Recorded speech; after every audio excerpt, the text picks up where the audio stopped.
Hello friends, good morning all. So welcome to this Mighty 50 discussion for CA Inter GST. So first of all the best for your exams. So definitely you will do well. So I will pray for that. And second, so I have shared the preparation plan. So because you are really lucky enough, because 2 days and all usually we will not get for tax exam. So you are really lucky enough because 2 days you have got for tax exam. So therefore please make use of it. So yesterday you should have completed income tax and today I asked you to complete GST. So just to kickstart your preparation further, so I have shared 50 top questions, okay. So 50 top questions, you can see that in the link. So in the comment section you can see the link, you can download that PDF. So for your reference purpose, so these 50 questions are the best critical 50 questions which I am going to discuss, okay, covering all the chapters. For CA intermediate, covering all the chapters, little advanced questions also. So I'm going to discuss in this. So this PDF, you can download it from that link and look into question number 1. So this question number 1 is related to section 17 subsection 4. UCO Bank has a branch in Aurangabad engaged in supply of services by way of accepting deposits and extending loans, opted for the option to avail credit of 50% of input tax of the month of which input tax relates under section 17 subsection 4. It has a head office at Pune. Input tax credit available for the month of October 2017 is 1,20,000, which includes, so total input tax credit includes the following: credit pertaining to services availed from distinct person. So in case of 17 subsection 4, there are two options available. So to a bank, financial institution or a NBFC. That is option 1, proportionate ITC method. Option 2 is ad hoc ITC. Ad hoc ITC means 50% of the total ITC they can take. However, inward supply from a distinct person, no need to reduce 50%, full credit they can take. So this 27,000 fully they can take. Then outdoor catering services. Outdoor catering services is a blocked credit. However, we have some exceptions. If it is statutorily obligated by employer to employee, no. Number 2, inward supply, outward supply, same category. That is, their inward supply is outdoor catering and their outward supply should also be outdoor catering. No, they are a bank, so their outward supply do not have outdoor catering. Inward supply part of their outward supply, no, that is also not applicable. Therefore, this outdoor catering ITC not available because it is a blocked ITC. So then, goods obsolete and value of which to be written off in the books. So this, any goods purchased which became obsolete and written off in the books, ITC not available with respect to this 11,000 also. Then auditing services, yes, ITC is available, but full ITC cannot be taken, 50% only can be taken with respect to that. Goods used for personal consumption of employees, so it's a personal use. So any goods purchased and used for personal purpose, ITC not available with respect to this. So therefore, this 32,000, 11,000 and 7,500 ITC not available. ITC available only to the extent of 27,000 and 25,000. Only on these two ITC is available. Then, so what we need to do is that total ITC that they have is 1,20,000. So what we need to do, first we need to take 1,20,000 and from that 1,20,000 we need to reduce, so these items, okay, these items we need to reduce. You can see the answer here. So first we are taking 1,20,000. From that 1,20,000 we have reduced 27,000 first. Why? Because 27,000 100% credit is available, okay, whereas in all other cases only 50% credit is available, whereas in case of this inward supply from a distinct person 100% credit is available due to that reason. So therefore 100%. So first 27,000 we have taken. After taking 27,000, so then everything, outdoor catering services, then goods obsolete and value of which is written off, these three things we will not be able to get the ITC. So those three things also we are reducing, 32,000, 11,000 and 7,500. These three we are reducing. So once we reduce, we got the total eligible input tax credit is 42,500. In this 42,500, how much credit we will be getting? So 50% credit only we will get. So therefore 42,500 into 50%. 42,500 500 into 50%, so that will come to 21,250. So 21,250. Whereas inward supply from a distinct person, we can take full credit. So on this 27,000 we can take full credit. So therefore add 27,000. So the total ITC is 48,250. So what we need to do? First the total ITC. Total ITC for the month. Total GST paid, that is 1,20,000. From that 1,20,000 take out 27,000. Why 27,000 we need to take out? We will get the credit, but on the 27,000 full credit is available, so that's why we should take out 27,000. Then why we need to take out 32,000, 11,000 and 7,500? Because they are all blocked credits, ITC not available, so we have taken out. Now the remaining will be eligible ITC, and that eligible ITC 50% only we will get, because we are going for the second option. So ad hoc option. So it is given, they have opted for the option to avail credit of 50% of the input tax. So ad hoc option, so therefore 50% only we need to take. So then add back the 27,000, because on 27,000 full credit is available. So that's how we got this 48,250, and amount of credit that is lapsed is remaining 50%, that is 21,250. Then next question number 2, determine whether input tax credit will be available for the following activities as in accordance with the provisions of input tax credit chapter of CGST Act and state reasons. So first, cement used for construction of administration building. Generally, any goods purchased, any service received and works contract service in relation to construction of an immovable property is blocked credit. And if it is not capitalized, if the construction expenditure is not capitalized but charged to P&L, we will take ITC. But in this case, they have not given information as to whether they charged it to P&L. So in the absence of information, so don't take the assumption that they are charging it to P&L. Only when the points are specifically given. See, usually blocked credit will have some exceptions, but those exceptions will come with some conditions. So if that condition is given in the question, then only you take that. Otherwise, you take that exception is not there. Okay. So here in this case, anywhere it is given that the expenditure is charged to P&L, nowhere it is given, which means what? It is not charged to P&L, it is capitalized. So therefore ITC not available with respect to this cement. Then cement is used for foundation of pillar supporting a boiler. Boiler is a plant and machinery. So as boiler is a plant and machinery, so for the purpose of that boiler, so if they have received any goods, or if they have received construction service, any service, or if they have received works contract service for construction of a plant and machinery, ITC available in that case. Then works contract service is provided by subcontractor to a contractor. Generally, the restriction is only, so 3 blocked credits: any service relation to construction of immovable property, any goods purchased for construction of immovable property, works contract service received in relation to construction of immovable property is blocked credit. So now in this blocked credit we have 3 exceptions. Exception number 1, if the expenditure is charged to P&L. Exception number 2, if that is plant and machinery. And exception number 3 is there. That exception number 3 is, suppose if that is not for our own construction, but we are builder, we are getting the construction done for others, so then we can take ITC. So in the third point here, so they are not receiving it for their own construction, they are receiving it for getting construction done for others. So which means they can take ITC with respect to this. Okay, not only works contract service, any goods purchased by the builders, etc., they can take ITC, because so it is not their own constructions. Then health insurance for factory workers, if it is statutorily mandated to take such insurance. Life insurance and health insurance are blocked credits, but when it is under a statutory obligation, we can definitely take ITC with respect to this. So therefore ITC available, because it is statutorily mandated,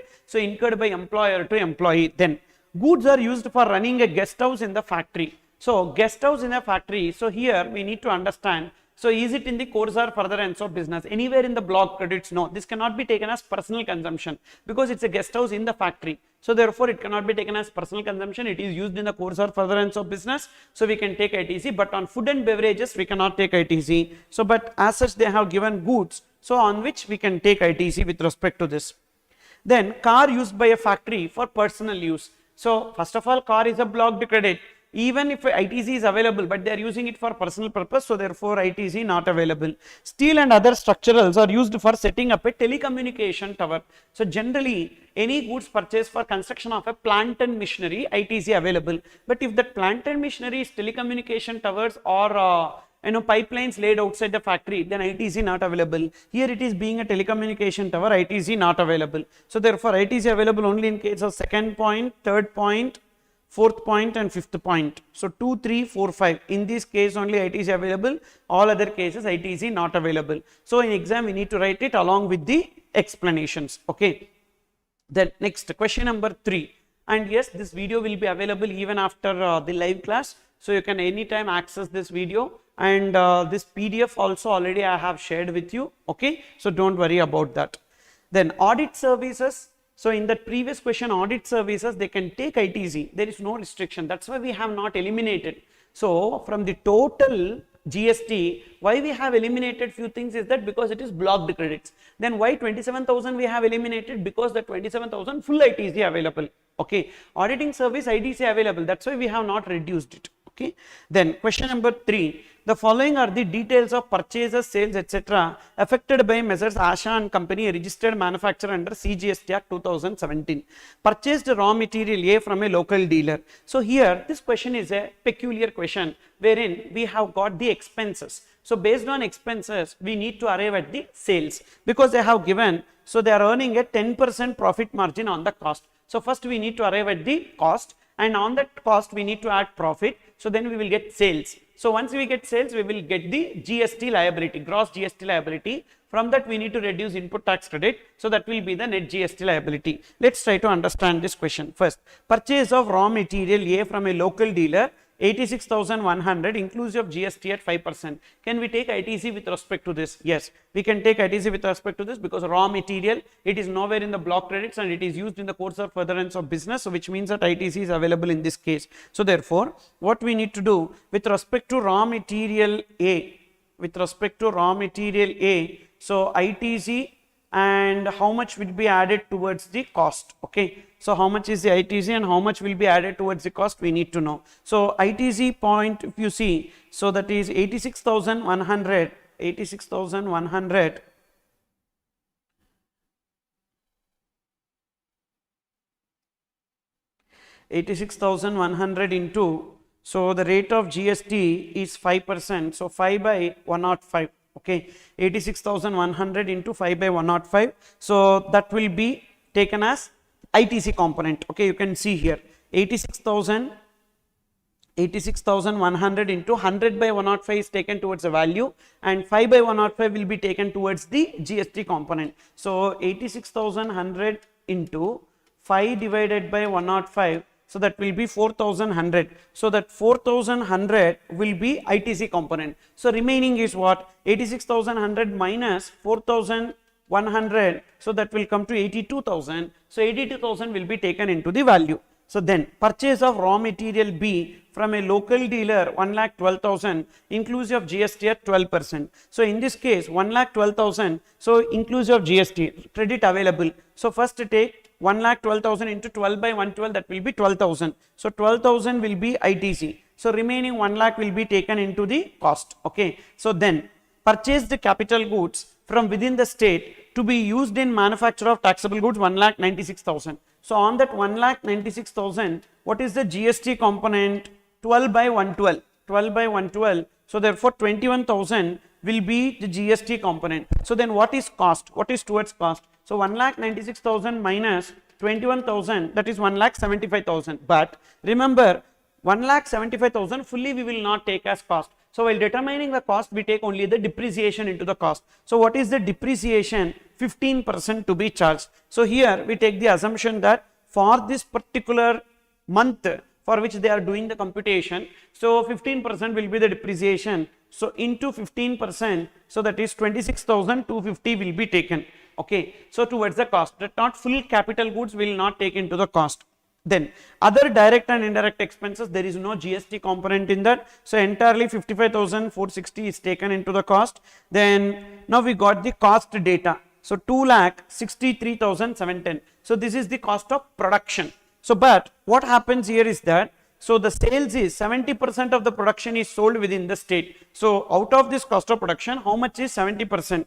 So 2,63,710 into 70%. So that is 1,84,597. For that we need to add 10%, because if you see 10% profit margin on cost. So plus 10% when you add, so that will be 2,03,057, 56.7. So that can be rounded off to 2,03,057. So that will be the outward supply value. So on that we will multiply 12% as the GST, because it is given as 12% GST rate. So 12% when you multiply, you will be getting gross liability. So 24,366. So that divided by 2, CGST, SGST, because it is intrastate. So we will be getting liability. Now ITC. ITC, if you see, raw material we have 4,100. 4,100 divided by 2, 2,050, 2,050. Then next, raw material B 12,000. So 12,000 divided by 2, 6,000 and 6,000. Then capital goods 21,000. 21,000 divided by 2, 10,500 and 10,500. So we got the net GST payable.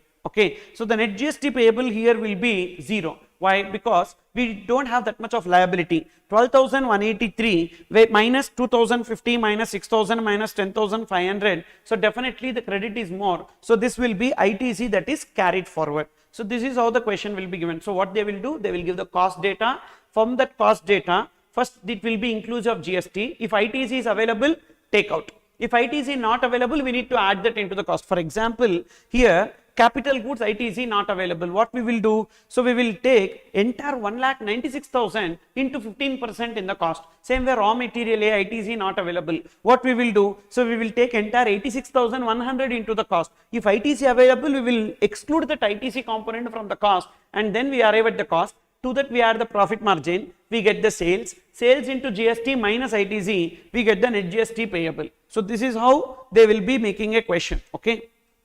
Then next one, question number 4, Messrs C Limited Chennai procured goods 10,000 kgs at 100 rupees per kg from Messrs D Limited of Delhi. These goods came to Messrs C Limited of Chennai in the following manner. So 10th October, 2nd November, 3rd December, number of kgs dispatched, date of receipt, transit loss, and number of kgs received.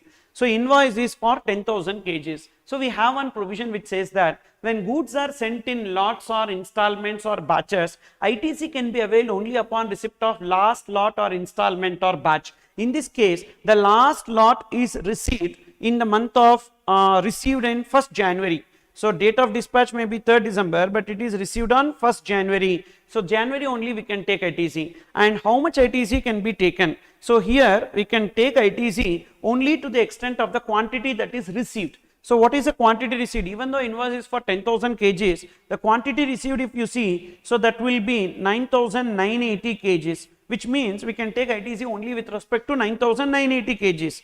So but not 10,000. So 9,980 kgs into, so whatever is the value.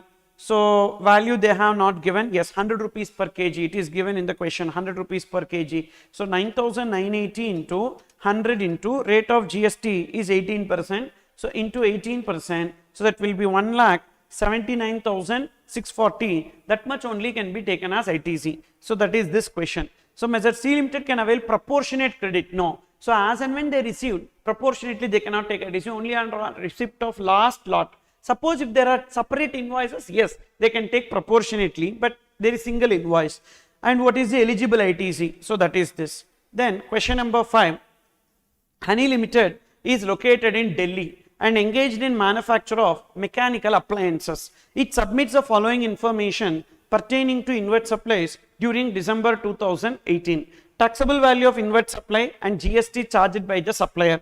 So if ITC is available, we need to take that. So here what is the question? Calculate the amount of ITC that is available to Honey Limited. So first, if you take steel rods for manufacturing received in the factory on December, invoice is missing. So not available in the records of X Limited. So there is one condition that a person intending to avail ITC should be in possession of the tax paid document. In this case, they are not in the possession of tax paid document. So therefore, in this case, ITC is not available. Then machine tools received on December 7 and payment is made on April 10, 2019. So we are right now determining the input tax credit for December 2018.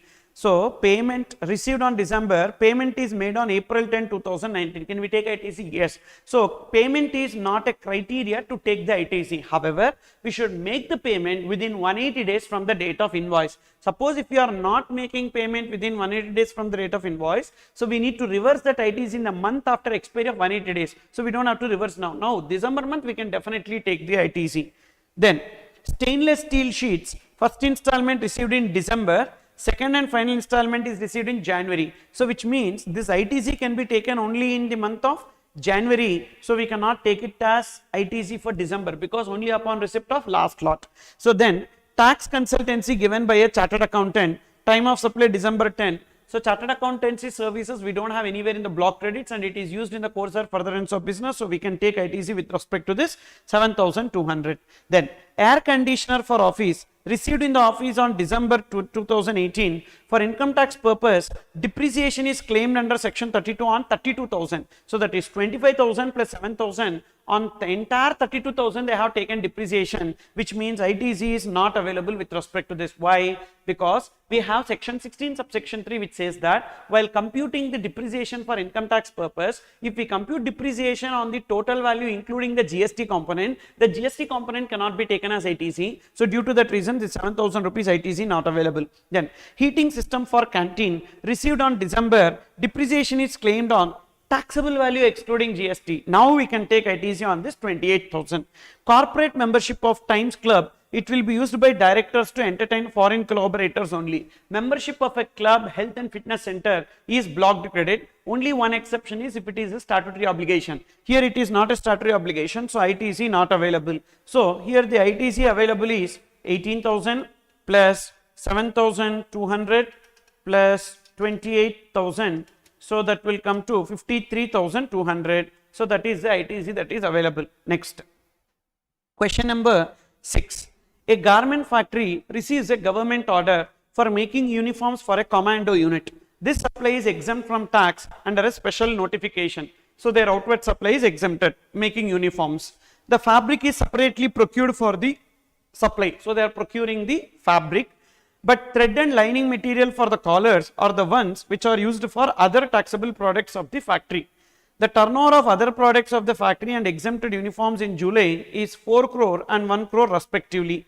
The ITC on thread and lining material procured in July is 5,000 and 15,000 respectively. Calculate the eligible ITC on thread and lining material. Okay. So now in this case what we need to do, the fabric is separately procured for supply, but the thread and lining material for the collars are the ones which are used for other taxable products of the factory. So now first we need to take what is the common ITC. The turnover 4 crores and 1 crore. The ITC on thread and lining material is 5,000 and 15,000 respectively. So 5,000 plus 15,000 comes to 20,000. So 20,000 is the ITC. 20,000 into what by what? Taxable turnover divided by total turnover, that much is the ITC available. So what is the turnover of uniforms? The uniforms turnover is 1 crore and other products is 4 crore. Means what is taxable to total? 4 by 5. Taxable to total 4 by 5, which means so on this two ITC 5,000 and 15,000, 20,000 into 4 divided by 5, we can take ITC only to the extent of 16,000. So what is the ITC not available? 4,000 ITC not available. So whenever we are purchasing some inward supplies commonly used for taxable and exempted, now to the proportionate to taxable we can take ITC, that is total ITC into taxable divided by total, that is the ITC that is available in this case. Then question number 7, on 25th August, so Messrs. Agarwal and Agarwal, a registered supplier of taxable goods located in Bengaluru, Karnataka, purchased one mission for 12,39,000 including IGST from one supplier of Maharashtra who issued the invoice on the same date. Messrs. Agarwal and Agarwal put the machinery to use on the same day and availed the ITC. So what is the month in which they have availed ITC? August. So August 25th they purchased and they availed ITC. Now Agarwal and Agarwal use the machine in the process of manufacture of taxable goods. However, they sold the machinery to Suresh Kumar of Andhra Pradesh on 20th August of the next year for 7,50,000. So we have 18 subsection 6 which says that when we purchase some capital goods on which ITC is availed and those capital goods are disposed of, then the GST payable will be ITC availed minus 5% for every quarter or part thereof from the date of purchase till the date of disposal, or GST on sale value, whichever is higher should be taken. So in this case, what is the ITC availed?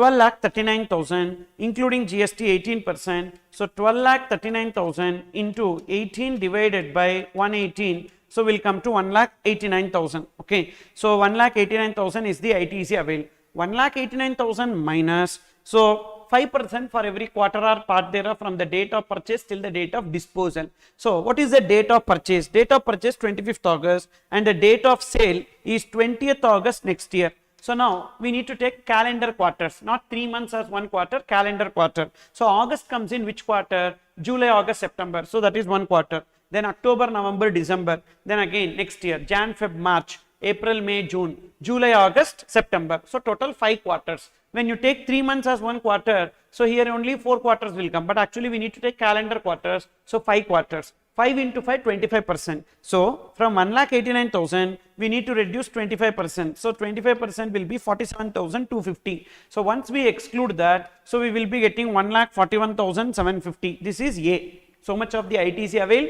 minus 5% for every quarter or part thereof from the date of purchase till the date of disposal. Okay, 1,41,750 or GST on sale value. So what is the sale value here? The sale value here is 7,50,000. On that 7,50,000, so what is the GST rate? 18%. So 7,50,000 into 18% comes to 1,35,000. So whichever is higher will be taken. So whichever is higher is 1,41,750 will be taken. So this 1,41,750 will be taken as the GST payable, whichever is higher. That is with respect to this 18 subsection 6. Then next one. So question number 8.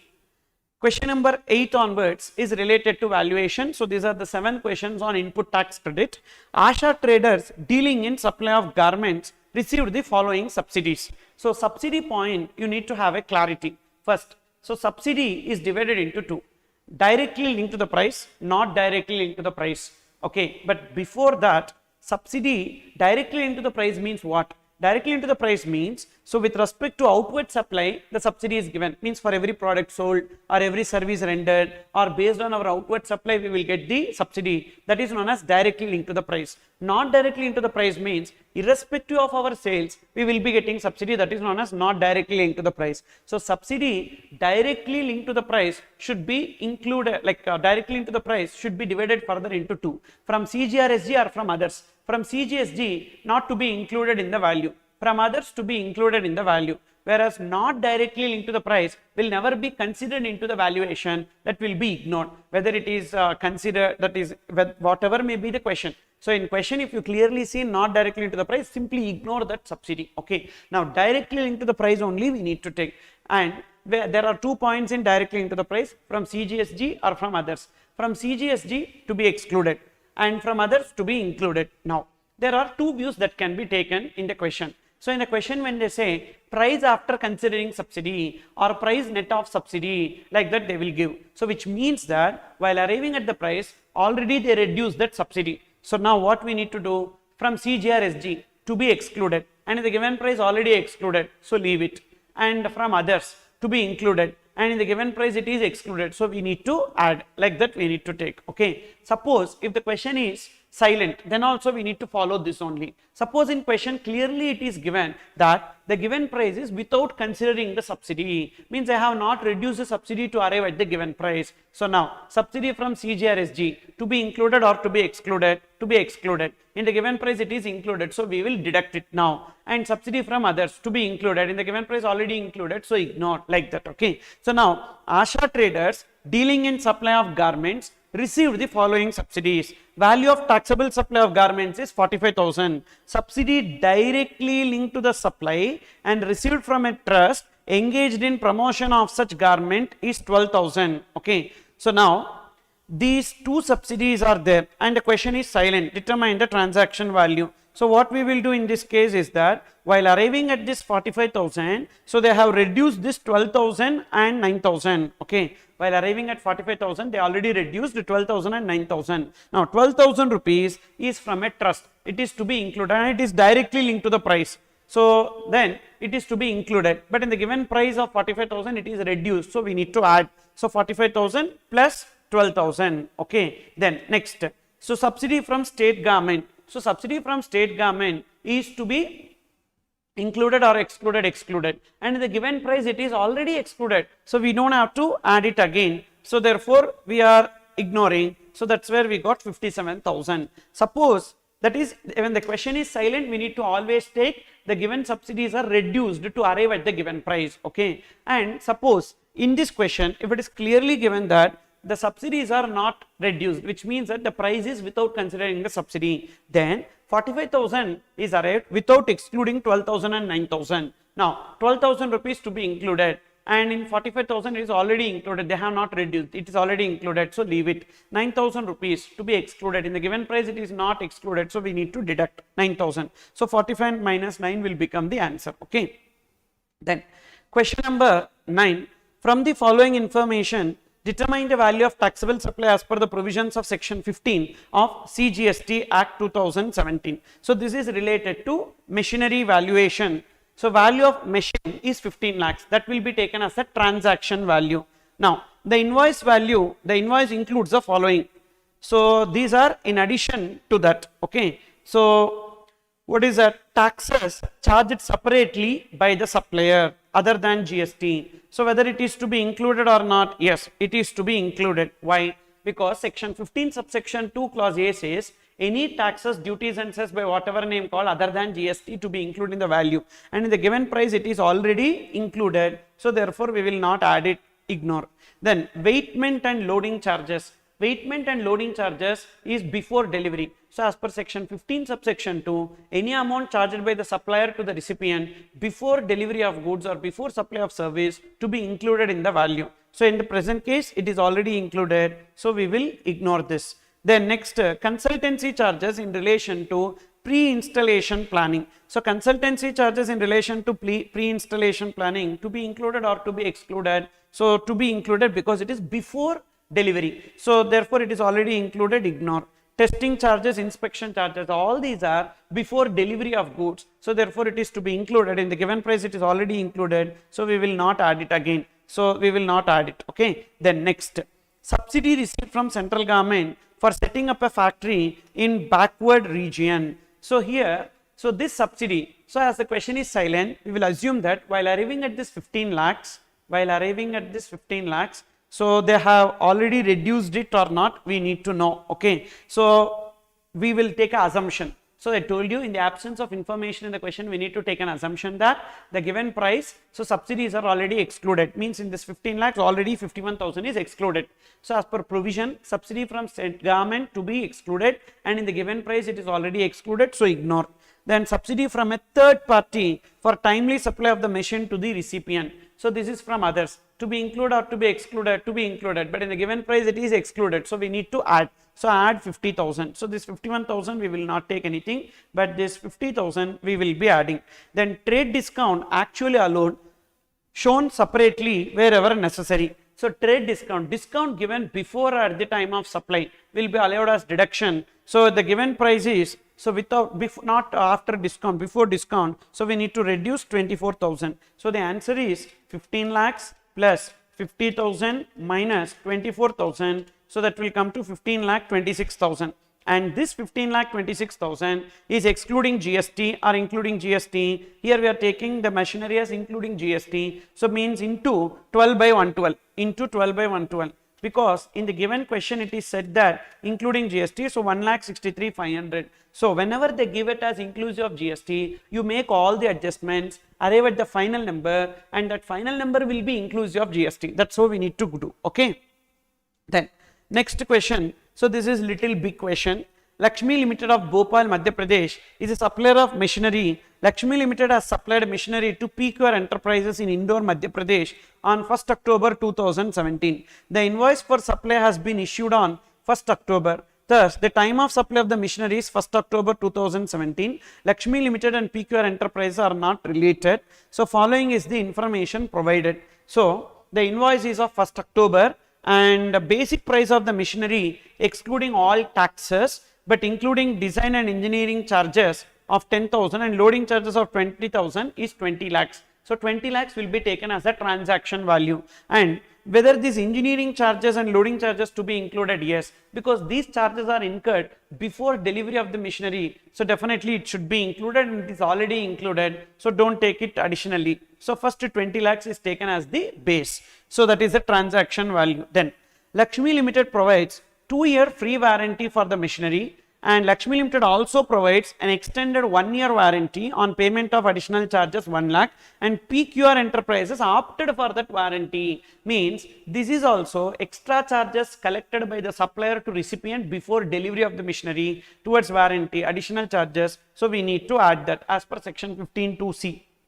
Then next, Lakshmi Limited has collected consultancy charges in relation to pre-installation planning of 10,000 and freight and insurance charges from place of removal to buyer's premises 20,000. So this here they need to deliver the goods, so has supplied the machinery and they need to deliver the machinery at their place. So these are charges before delivery. So therefore this 10,000 and 20,000 is to be included as per 15(2)(c) before delivery of machinery.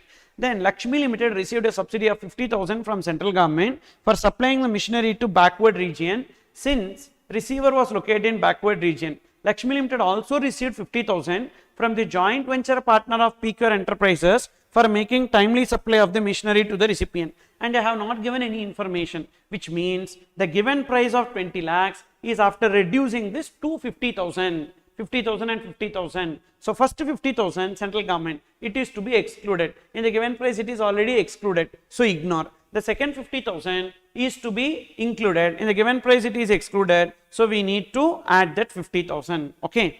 Then next, a cash discount of 1% on the basic price of the machinery is offered at the time of supply if PQR Enterprises agrees to make the payment within 30 days of receipt of the machinery at his premises. So 1% discount will be offered, and discount at 1% was given to PQR Enterprise as it agreed to make payment within 30 days. Okay.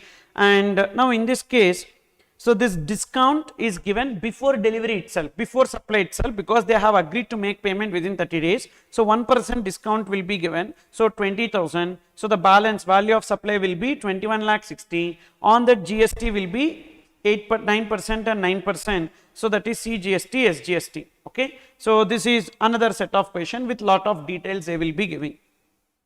Then next we have question number 11. Mrs. Kajal, a registered supplier of Jaipur, Rajasthan, has made the following supplies in the month of January. Supply of laptop bag along with laptop to a customer of Mumbai for 55,000 exclusive of GST. Laptop and laptop bag will be treated as composite supply, naturally bundled in the ordinary course of business. Okay. Suppose if they give that the laptop alone will be sold without giving laptop bag, so then it will be taken as not a composite supply, not naturally bundled. But in this case, in the absence of information, we will take it as naturally bundled in the ordinary course of business. Okay. Then what is the principal supply? Laptop. So what is the rate of GST for laptop? For laptop, the rate of GST is 18%. So therefore, we will take 55,000 into 18%. Okay, because Kajal is located in Jaipur and they are selling to a customer in Mumbai. So interstate supply, that's why we will put it under IGST. So 55,000 into 18%. So 9,900 like this. Okay. Then next, number 2, supply of 10,000 kits at 50 rupees each, amounting to 5 lakhs to Ram Fancy Store in Kota. Each kit consists of 1 hair oil, 1 beauty soap and 1 hair comb. So hair oil, beauty soap and hair comb are not naturally bundled in the ordinary course of business. So it will be treated as a mixed supply because there is a single price. And what is the highest rate here? Hair oil, beauty soap and hair comb. The highest rate is 28%. So that will be taken. And seller is located in Rajasthan, recipient also Rajasthan. So intrastate supply CGST, SGST. So 5 lakhs into CGST, SGST, 70,000, 70,000. Okay. About this 5,000 point we will see little later. So these 2 points are covered. Now third point, 100 kits are given as free gift to Jaipur customers on the occasion of Mrs. Kajal's birthday. So given as gift to their customers. So when it is given as gift to their customers, we need to know whether it comes under supply. So 71A will not come because there is no consideration. And 71B, 71C, disposal of business asset on which ITC is availed. But here ITC not taken on the goods.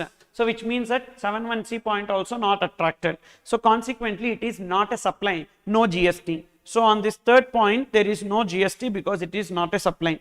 Then next point, event management services provided free of cost to her brother for his son's marriage function at Indore, Madhya Pradesh. Cost of providing service is 80,000, but the open market value of such services of like kind and quality is not available.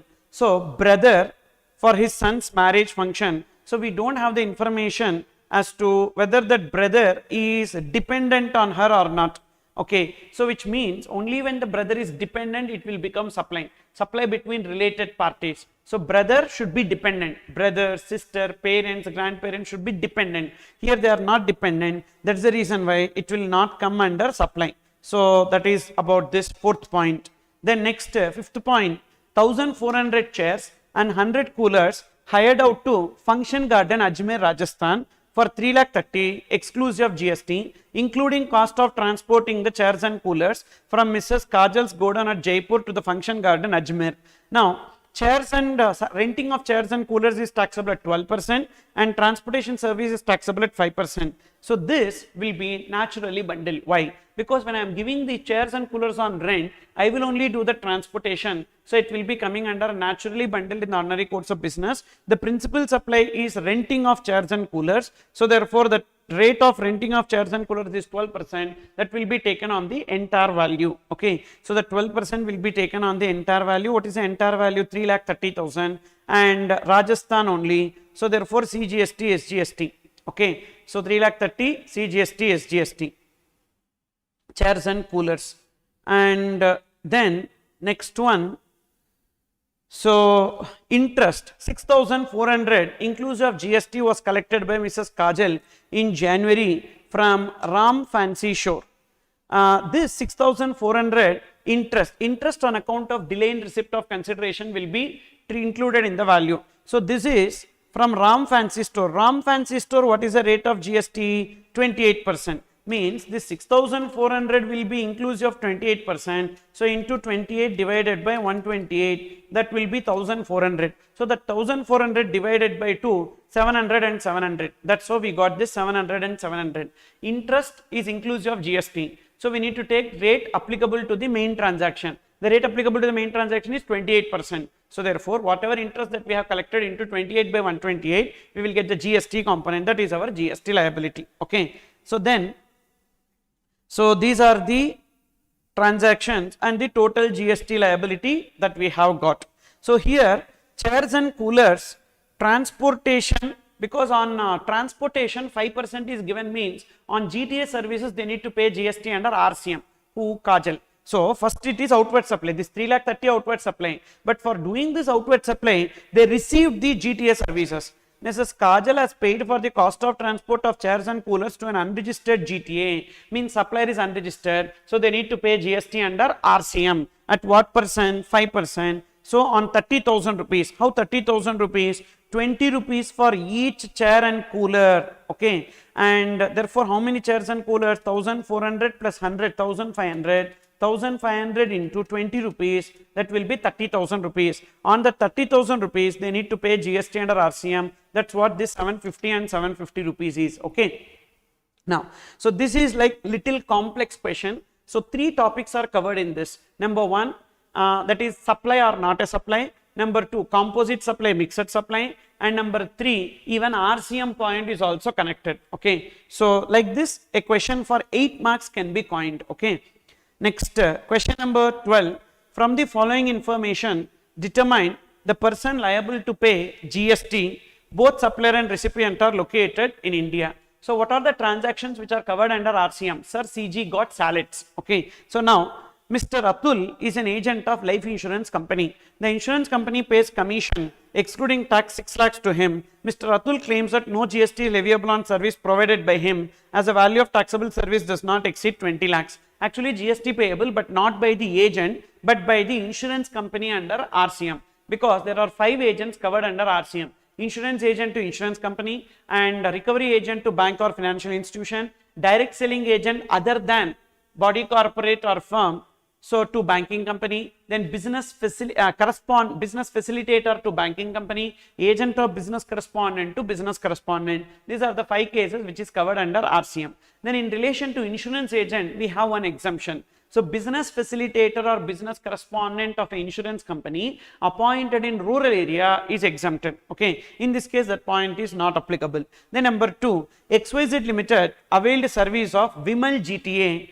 So for transportation of goods by road from factory located in New Delhi to its Jaipur depot and paid freight of 1 lakh rupees. Now in this case, so here if the GTA opts to pay GST under FCM, they will pay. Otherwise, XYZ Limited is required to pay GST under RCM. Okay.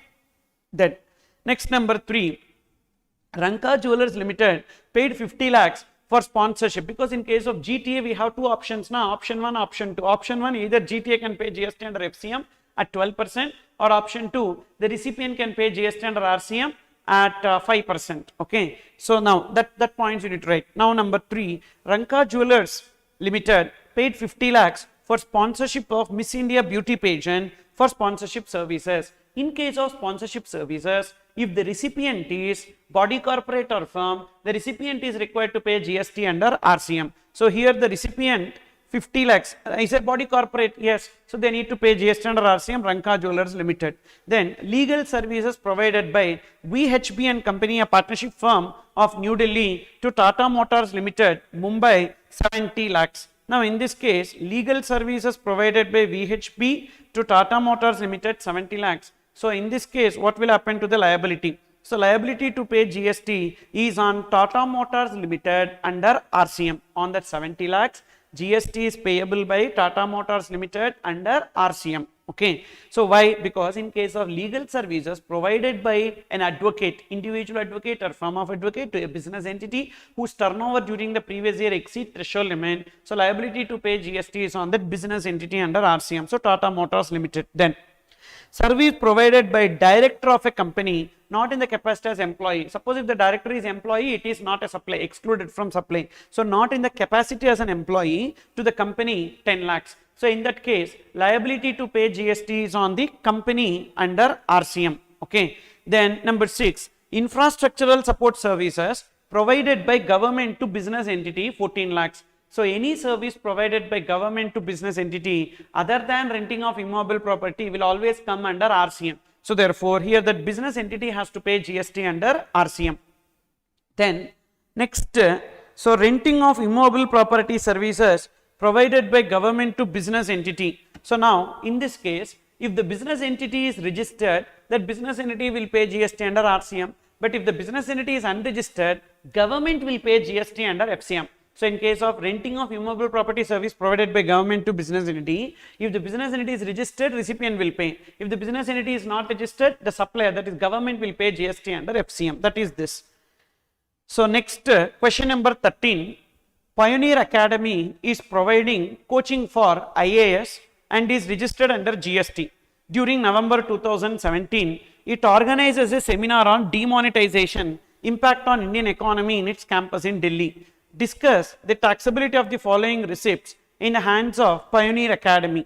Sponsorship charges of 20 lakhs from Mr. A, sole proprietor of a business, for grant of sponsorship rights of the program. So here the recipient is other than body corporate or firm. Who is the recipient? Mr. A. Other than body corporate or firm. So the Pioneer Academy is required to pay GST under FCM.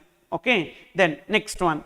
Advertisement charges 30,000 from B Limited, small advertisement banner outside the hall. So as the recipient, so here advertisement will not come under sponsorship services. So sponsorship means what? For that event they have to give the money. So not for keeping a banner, etc. That will not come under sponsorship, that will come under advertisement services. Liability to pay GST is on that Pioneer Academy only under FCM. Okay. Then donation of 50,000 from Mr. C, a salaried employee. He does not want his name appear anywhere in the seminar. So this donation is unconditional donation. Unconditional donation not treated as consideration. So there is no GST on that. Okay. So that is with respect to this. Then next question, question number 14. Pehalal has obtained registration in the current financial year in Uttar Pradesh. His turnover in the preceding financial year was 19,90,000. He has received the following amounts in respect of the activities undertaken by him in the month of September. Okay, so here the details is his turnover during the preceding year does not exceed 20 lakhs, which means previous year his aggregate turnover does not exceed threshold limit for registration. You keep that in mind. And current year for the month of September, so some amounts are received. Funeral service, this 8,80,000 is not a supply. Why? So because in that spalled slow, what are all excluded from supply? Spalled slow in the D, death related activities, funeral, burial, crematorium, mortuary, including transportation of the deceased. So in that case, it is not a supply. Service of warehousing of jaggery. So jaggery is notified goods. So there are some notified goods. So when warehousing of that happens, it is exempted. That is, we have nuts and spices, then cereals and pulses, then jaggery, then raw vegetable fibers such as cotton, flax, jute, and then unmanufactured tobacco, so tendu leaves, betel leaves, like that. So list of notified goods are there. In that notified goods, jaggery is mentioned, therefore it is exempted. We don't have to pay any GST with respect to this. Then electrically operated bus given on hire to a local authority. Yes, we have an exemption with respect to that also. That is a motor vehicle, electric motor vehicle having a capacity to transport more than 12 passengers given on rent to a local authority is exempted. So this 5 lakhs is also exempted. Then services provided to recognized sports body as commentator. So we have 5 cases: individual as a player, referee, umpire, coach, team manager. This 5 cases only exempted. Individual as a player, referee, umpire, coach, team manager, but commentator is not there, which means this 2 lakhs will become taxable. Then commission received as an insurance agent from insurance company. So it will not be coming in his hands because that liability will be on the insurance company under RCM, insurance agent to insurance company. Then commission received as business facilitator for the services provided to urban branch. Suppose if business facilitator is providing service to rural branch, that is exempted. Urban branch will be taxable and it will not be taxable in his hands, but it will be taxable in the hands of the recipient. So it will not come into his tax liability. Then security services provided to Damodar Engineering College registered under GST. So security agency services provided to a person who is registered will be coming under RCM. So last point, security agency service provided by a person other than body corporate. Yes, other than body corporate to a recipient who is registered will come under RCM. So it will not be taxable in their hands. So what will be taxable in their hands is only the 2 lakhs. The 2 lakhs point is only taxable in their hands. Okay. Then next one, further he has received the services. So these are inward supplies. Freight paid to unregistered GTA for the business activities related to serial number 1 above. So 8,80,000. So actually this is not 8,80,000, that is 1 lakh. That's not 8,80,000, that is 1 lakh. 1 lakh will be taken here. It's not 8,80,000.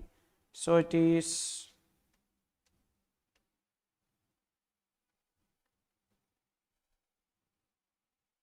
it is 1 lakh.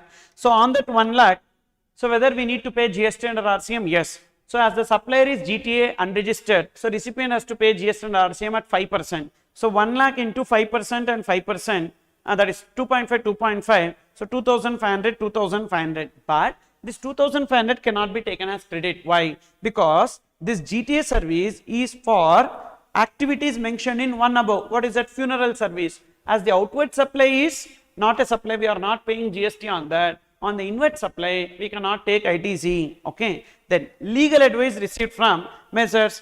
Kanoon Associates, a partnership firm, so seeking advice in relation to tax dispute of the business. Now in this case, Kanoon Associates, a partnership firm. So services provided by individual advocate or firm of advocate to a business entity. Here Pethalal is a business entity and Pehalal is a business entity whose turnover during the previous year does not exceed threshold limit. Therefore this service is exempted. So we have an exemption. services provided by individual advocate or firm of advocate to a business entity whose turnover during the previous year does not exceed threshold limit for registration is exempted. So under that category, this 50,000 exempted, they don't need to pay anything. So what is their FCM liability? 18,000, 18,000. What is their RCM liability? 2,500, 2,500. So total 20,500, 20,500 is the GST payable. This 2,500 cannot be taken as credit because the outward supply is not covered under GST. Okay. Then next one, question number 15. Z & Co is a firm of advocates. Partners are X and Y having equal profit sharing ratio. Find the GST liability. Legal professional services provided to Mr. A, an advocate of Bombay High Court. So services provided by firm of advocate to another individual advocate or firm of advocate is exempted. So the first one is exempted. We have total 4 exemptions with respect to individual advocate other than senior advocate and firm of advocates. What are they? If they provide service to a person other than business entity, exempted. If they provide service to another individual advocate or firm of advocate including senior advocate, exempted. Then if they provide service to central government, state government, local authority or government agency, exempted. If they provide service to a business entity whose turnover during the previous year does not exceed threshold limit, exempted. In that, so they are providing service to another individual advocate or firm of advocate. So first point is exempted. Second, legal professional service provided to B & Co, a firm of advocate, that is also exempted. Individual advocate or firm of advocate. Then third, legal professional service provided to Mr. C, an employee. So here it is in a personal legal matter, means not to a business entity. Services provided to a person other than business entity. So this is also exempted. Then legal professional service provided to D Limited, a Delhi based company. Turnover of D Limited of the preceding financial year is 6 lakhs. So it does not exceed the threshold limit. So therefore this service is also exempted. Then legal professional service provided to E Limited, Delhi based company. Turnover of E Limited of the preceding financial year is 50 lakhs. It exceeds threshold limit. So this 5 lakhs will be taxable, but it will not be taxable in the hands of the firm, but it will be taxable in the hands of E Limited. Okay. So E Limited has to pay GST under RCM with respect to this, but not in the hands of firm. Okay. That is this. GST payable by supplier of service, nothing. GST payable by recipient of service. So supplier is not required to pay GST. Remember, advocate is never required to pay GST. Either the recipient will pay GST or it will be exempted. Okay. Then question number 16.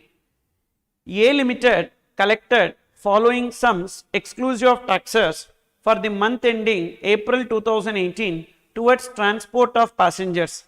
Determine taxable value and GST taking maximum benefits available under law and ignoring ITC. So first, transport of passengers on vessel from Chennai to Port Blair, 8 lakhs. So transportation of passengers on vessel from Chennai to Port Blair. So here transportation by vessel, so it is passengers and between places in India in coastal waters, okay, between places in India in coastal waters other than for tourism purpose is exempted. Okay. So in this case, Chennai to Port Blair, not for tourism purpose, in coastal waters. The moment when we see vessel, which means it is coastal waters, so this will be exempted. Then number 2, transportation of passengers by vessel from Chennai to Dubai, India to outside India, passengers. Service of 4 lakhs was provided after crossing maritime zones of India. We don't have any exemption with respect to that. So therefore, this 50 lakhs will be taxable into 18%, 9 lakhs. Then transportation of passengers by vessel from Dubai to Chennai. Service of 6 lakhs were provided after crossing maritime zones. So we don't have any exemption with respect to that. So that 40 lakhs will also be taxable. Okay. But it will be coming under zero rated supply. Why? So because it will come under export of services, but that point you leave it, but in exam just write down as taxable. So 40 lakhs into 18%, okay, into 18%. So 40 lakhs into 18%, so will be, because we don't have any exemption with respect to that, so 7.2 will be taken. Okay. Then number 4, transport of passengers through cruise ships within territorial waters of India. So cruise ships means it will come under inland waters, okay, but cruise ships within the territorial waters, not in the inland waters. If it is given as inland waters, it is exempted. So it is not exempted. So the cruise ships means what? For transportation purposes, tourism purposes. So that's why it will be taxable. So that 6 lakhs will be taxable, 1.08. Then next one, transport through national waterways. National waterways means what? National waterways means, so that is inland waters. So therefore that will be exempted. Metro transportation of passengers. So transportation of passengers by metro, mono, tramway is exempted. Okay. Then transportation of passengers by stage carriage, 40% it was AC, so remaining non-AC. So 6 lakhs will be exempted, 4 lakhs is only taxable. Okay. 6 lakhs is exempted, 4 lakhs is only taxable. Because non-AC is exempted, AC is only taxable. Transportation of passengers by non-AC contract carriage for non-tourism purposes exempted. That 4 lakhs is exempted. Then transportation of passengers by AC contract carriage. AC always taxable. So the 2 lakhs will be taxable. Then next one, transportation of passengers by non-AC contract carriage for tourism purpose. Actually contract carriage divided into 2, AC, non-AC. AC always taxable, non-AC again divided into 2. Tourism are higher taxable, other cases exempted. Here it is tourism, therefore that 5 lakhs will be taxable. Okay. Then next one, transportation of passengers by ropeway. We don't have anywhere in the list exemption, so therefore that will be taxable. Transportation of passengers in radio taxis, nowhere in exemption, so taxable. Transportation of passengers through metered cabs and e-rickshaws. So metered cabs and e-rickshaws, that will be exempted. Okay. Now here there is one important amendment for November 22 exam, that is stage carriage, contract carriage, metered cabs or auto rickshaws. If it is through e-commerce operator, liability to pay GST is on e-commerce operator, it is taxable. E-rickshaw does not mean e-commerce operator, e-rickshaw means electric rickshaw. So that does not mean e-commerce operator and all. Okay. So whenever it is given, actually these are exempted. Stage carriage non-AC exempted, contract carriage non-AC other than tourism purpose exempted, metered cab, auto rickshaw exempted. But if these 3 are through a e-commerce operator, this will become taxable and liability to pay GST is on e-commerce operator. Okay. Then question number 17, the Resident Welfare Association of Blue Heaven Housing Society in Delhi provides the following information with respect to various amounts received by it in the month of January 2019. Monthly subscription collected from member families 8,500 each from 100 families. So whenever monthly subscription exceeds 7,500 per month per member, then it will be taxable. So up to 7,500 per month per member is only exempted. So here entirely it will be taxable, 8,50,000. Electricity charges levied by state government on the state electricity board on the members, and the same was collected from the members and remitted to the board on behalf of the members. So this will be coming under, so this 3,50,000 will be coming under reimbursable expenses. So it will not be included in the value. It's a reimbursable expenses. Okay, pure agent, that will not be coming into the value. But what if they are apportioning and collecting, then it will be coming into the value. That's the next point. That is, bill is in the name of the flat owner. Association paid, recovered from the flat owner, reimbursable, that will not be coming under value. Whereas if the bill is in the name of the association, they in turn recover it from the flat owners, that will not be called as reimbursable expenses, and that will be included in the value. So 8,50,000 plus 4 lakhs. Then proceeds from sale of entry tickets to a cultural program conducted by Resident Welfare Association in the park of Blue Heaven Housing Society. So this 40,000 rupees will also be included in the value. We don't have any exemption with respect to that. Proceeds from sale of space for advertisement, we don't have any exemption. So therefore 8,50,000 plus 4 lakh plus 40,000 plus 3 lakhs, that will be taken as the value of taxable supply. Then question number 18, Vimala Transport and Co., a partnership firm based at Chennai, is running a regular tourist bus service. Okay, and one second. So running a regular tourist bus service carrying passengers and goods from Chennai to Bengaluru in Karnataka state. and Trivandrum in Kerala state with effect from 1st September 2021.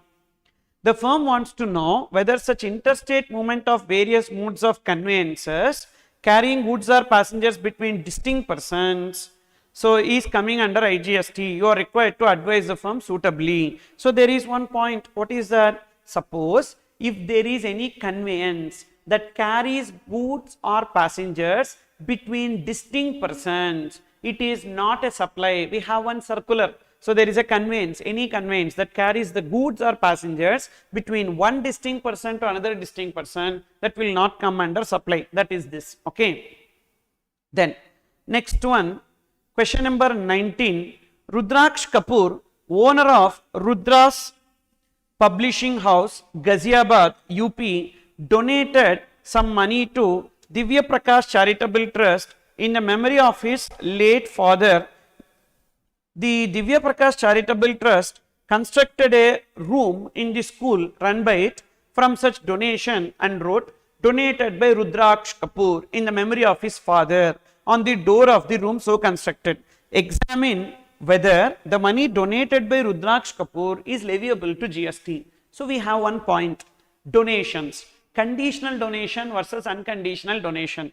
Conditional donations are treated as consideration. What is conditional donation? Against the donation we have an obligation to do something, that is conditional donation, that will be treated as consideration. Whereas unconditional donations are not treated as consideration. What is unconditional donation? Against a donation we don't have any obligation to do anything, that is known as unconditional donation. Okay, so conditional donations are treated as consideration, unconditional donation not treated as consideration. What about display of name of the donor?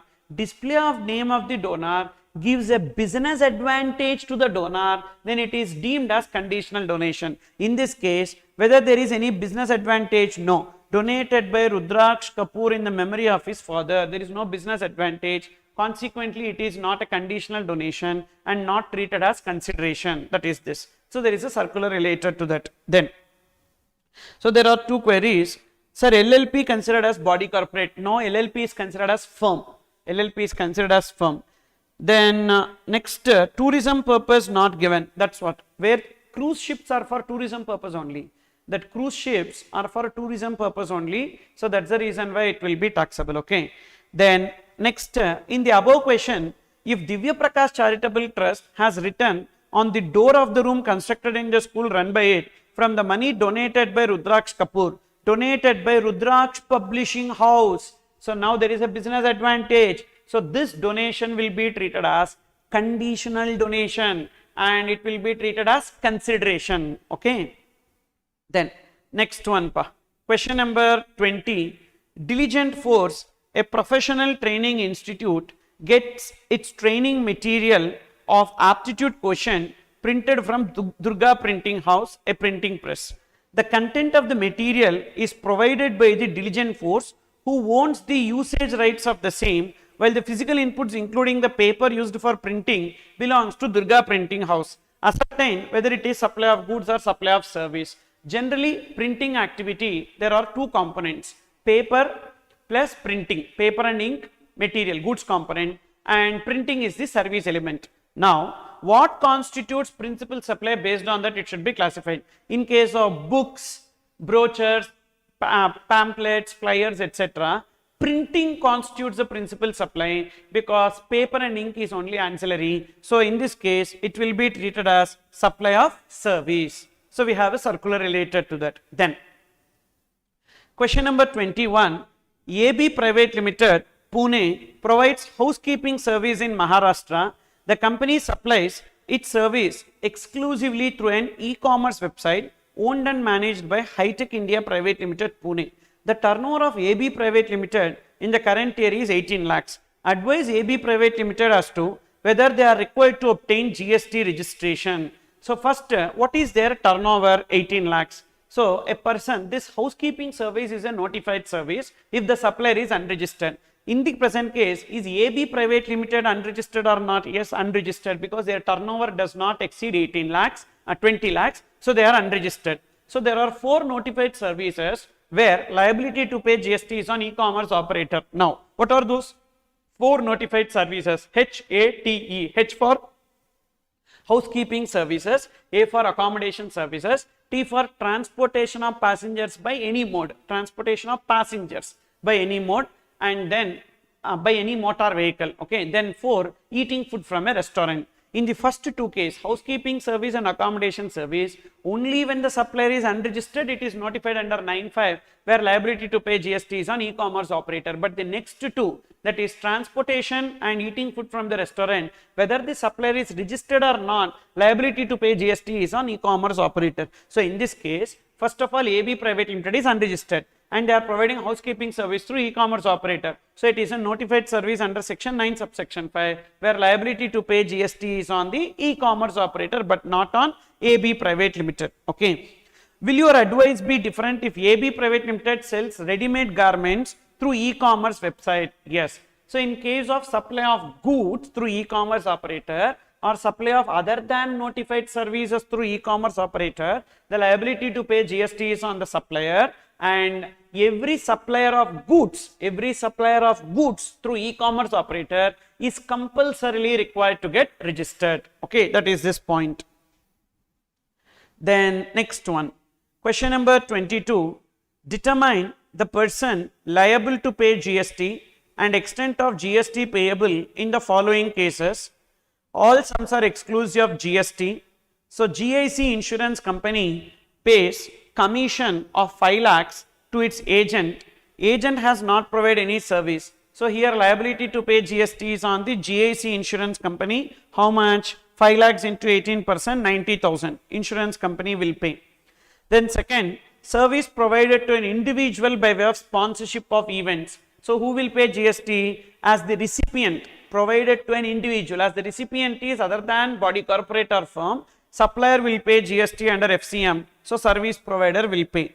Then service provided by a director of a company to the company. So company will pay GST under RCM with respect to director services. Then next, support services provided by government to a business entity. So in case of support service by government to business entity, so business entity will pay only in case of renting of immobile property. So to unregistered person it is FCM, but otherwise it will be RCM. So company will pay, and sponsorship service to a company, company will pay. Okay. Then royalty paid by TMN publications to the author is unregistered. So TMN publications will pay GST under RCM, and author is having option to pay GST under FCM, but he cannot opt for that option because he is registered or unregistered person. Then renting of immobile property service provided by government to a business entity. So here if the business entity is registered or not registered, so therefore the business entity will only pay GST under RCM. What if that business entity is unregistered? Then the supplier will pay, that is government will pay under FCM. Then manpower supply service by an individual to business entity being a company. So manpower supply service by individual to business entity, so we don't have anywhere under RCM, so it will be FCM. So supplier will pay GST, individual service provider. But in case of security agency, only RCM, not manpower. Manpower is different from security agency services. Security services by an LLP other than body corporate to a registered business entity, it will come under RCM. So therefore that registered business entity will pay GST under RCM. Then next one, security services by a company. When in case of security services, it will come under RCM if the supplier is other than body corporate and recipient is registered. But in this case, the supplier is body corporate, so it will not come under RCM, it will be FCM. So that service provider only is required to pay. Then works contract services provided by individual to business entity being a company. So supplier only will pay GST in this case. Okay, works contract service. Then 12th point, service provided by individual recovery agent to bank. Who will pay? RCM, bank will pay. Okay, recipient, that is bank will pay, individual recovery agent to bank. Then question number 23, Messrs. Gyan Publishing House, a registered person under GST in Delhi, is engaged in printing and selling of books as well as trading in stationery items. He has provided the following information of a consignment which is to be supplied to Mumbai. Taxable value of supplies indicated in the invoice 35,000. Exempted 8,000. Goods sent to a job worker on delivery challan 15,000. calculate the consignment value for the purpose of generating e-way bill. So exempted case, we don't need e-way bill. So in other cases, if the value exceeds 50,000, an e-way bill is required. So 35,000 plus GST. So we need to add GST while doing 50,000 computation. So plus 18%. Plus 18% is 41,300. Okay. Plus value of goods sent on job worker 15,000. So that will be 56,300. Okay. And e-way bill is definitely required in this case. Even if the value is less than 50,000, here for this goods sent on job work, we need e-way bill, because there are two goods where even if the value does not exceed 50,000, e-way bill is required: handicrafts and goods sent on job work. Okay. In other cases, we need to see only the taxable goods value in a supply, in a invoice, and if that exceeds 50,000, while counting 50,000, we need to add GST, then e-way bill is required in this case. Okay. Then next, question number 24. Happy Company is a registered supplier of electronic goods. It has 3 stores for electric goods in Jodhpur, Rajasthan, namely Ram Store, Sham Store, Mohan Store. It receives order for supply of electronic goods worth 1,40,000 from Kishan Sons of Bhopal, Madhya Pradesh. Happy Company found that the order worth 43,000 can be fulfilled from Ram Store, 45,000 from Sham Store, and remaining 52,000. So which means there will be 3 invoices. As these 3 invoices are from 3 different places, so 3 different e-way bills are required. But first you see the value. First case 43,000. 43,000 plus 18%, that will be 50,740. As it exceeds 50,000, e-way bill is required. Okay. Then second one is 45,000. So that also will exceed 52,000. That also will exceed 50,000. So in all these 3 cases, e-way bill is required. We need to generate 3 e-way bills from 3 different stores. Okay. Then next one, question number 25. Padmavati Traders, registered in Karnataka, is engaged in supply of taxable goods. Its turnover in the preceding financial year was 230 lakhs, means it does not exceed 5 crores, and was furnishing return on a monthly basis. In the beginning of April month in the current financial year, it sought advice from its tax consultants whether it can furnish GST return on a quarterly basis from now onwards. First, a person whose aggregate turnover during the previous year does not exceed 5 crores can opt to file returns on a quarterly basis, and that quarterly returns will be filed GSTR1 3B on a quarterly basis. So in this case they can opt for QRMP, but the tax has to be paid on a monthly basis. And when they can opt for QRMP, 1 month before commencement of the quarter, 1 month after commencement of the quarter, and 2 months before, within 2 months before commencement of the quarter, they can go into QRMP scheme in this case.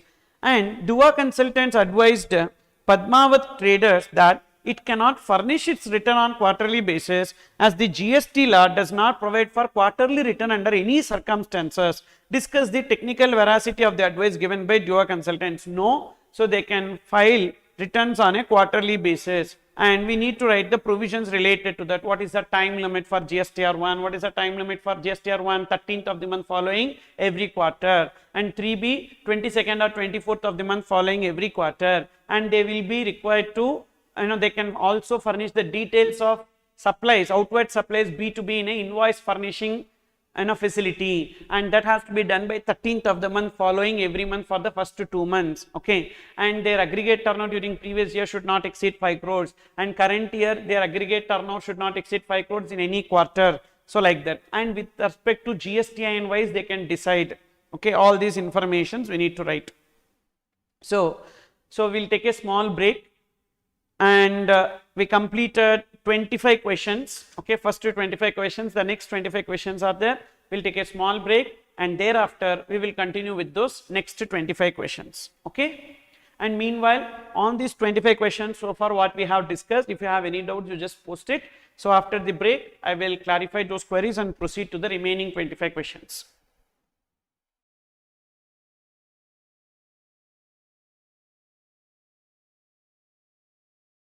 Okay, welcome back. So there are few queries. Sir, in MTP 1, November 22, subsidy from non-government directly linked to price and have not been considered for transaction value have been added back. Shouldn't it be ignored? First, subsidy from non-government directly linked to the price. It is to be included, NGO other than government, to be included in the value. And in the given price, it is already reduced. So that's the assumption. So we need to add. So adding is correct only. Then, I haven't revised rocket revision. Shall I continue to attend this Mighty 50 live or should I watch this? So whichever you are comfortable with, either you can do rocket revision or you can watch this Mighty 50, but thereafter you can see. So it's up to you, but try to complete it today, okay? Then I need clarification for whether warehouse for agricultural exempt or not, and whether commission agent for agriculture to register or not. That is, warehouse to keep agricultural produce, that warehousing charges is exempted, whereas commission agent in relation to agriculture, that is also exempted. Okay. Then, so coming back to this next question, question number 26. Messrs ABC has a turnover of 5 crores in a previous financial year. For April 2021, following are the scenarios. Export turnover 3 crores, exempted turnover 2 crores and taxable turnover 40 lakhs. Check whether for December 2021, Rule 86B is applicable. What is Rule 86B? That is payment of 1% of their liability through cash ledger, that is known as Rule 86B. Now here, what is their liability? If you see turnover should be greater than 50 lakhs in a month. So turnover in a month exceeds 50 lakhs. While counting the turnover, we should not take exempted turnover and we should not take taxable turnover. It's exempted turnover, export turnover should not be taken. Okay, so we need to take only taxable turnover. So what is the taxable turnover? 40 lakhs. So taxable turnover is 40 lakhs. And don't take export turnover, don't take exempted turnover. So as it does not exceed 50 lakhs, Rule 86B is not applicable in this case. Okay. Then next one. So case 2, taxable turnover is what? 70 lakhs, which is more than 50 lakhs. So 86B will be applicable. So this question is related to the applicability of Rule 86B. So when 86B is applicable, turnover in a month exceeds 50 lakhs. What is the turnover? Taxable turnover. We should not take exports. We should not take exempted, zero rated and all, non-taxable. Then question number 27. Determine the amount to be paid through electronic cash ledger. So for Messrs A Limited, assuming it is not covered by exception to Rule 86B, export turnover of goods or services under bond or LUT is 25 lakhs for the month of April 2021. Export turnover of goods with payment of IGST is 20 lakhs. And supply of goods or services on both to SEZ unit or developer 10 lakhs. Exempted turnover, supplies which are non-leviable to GST, taxable turnover.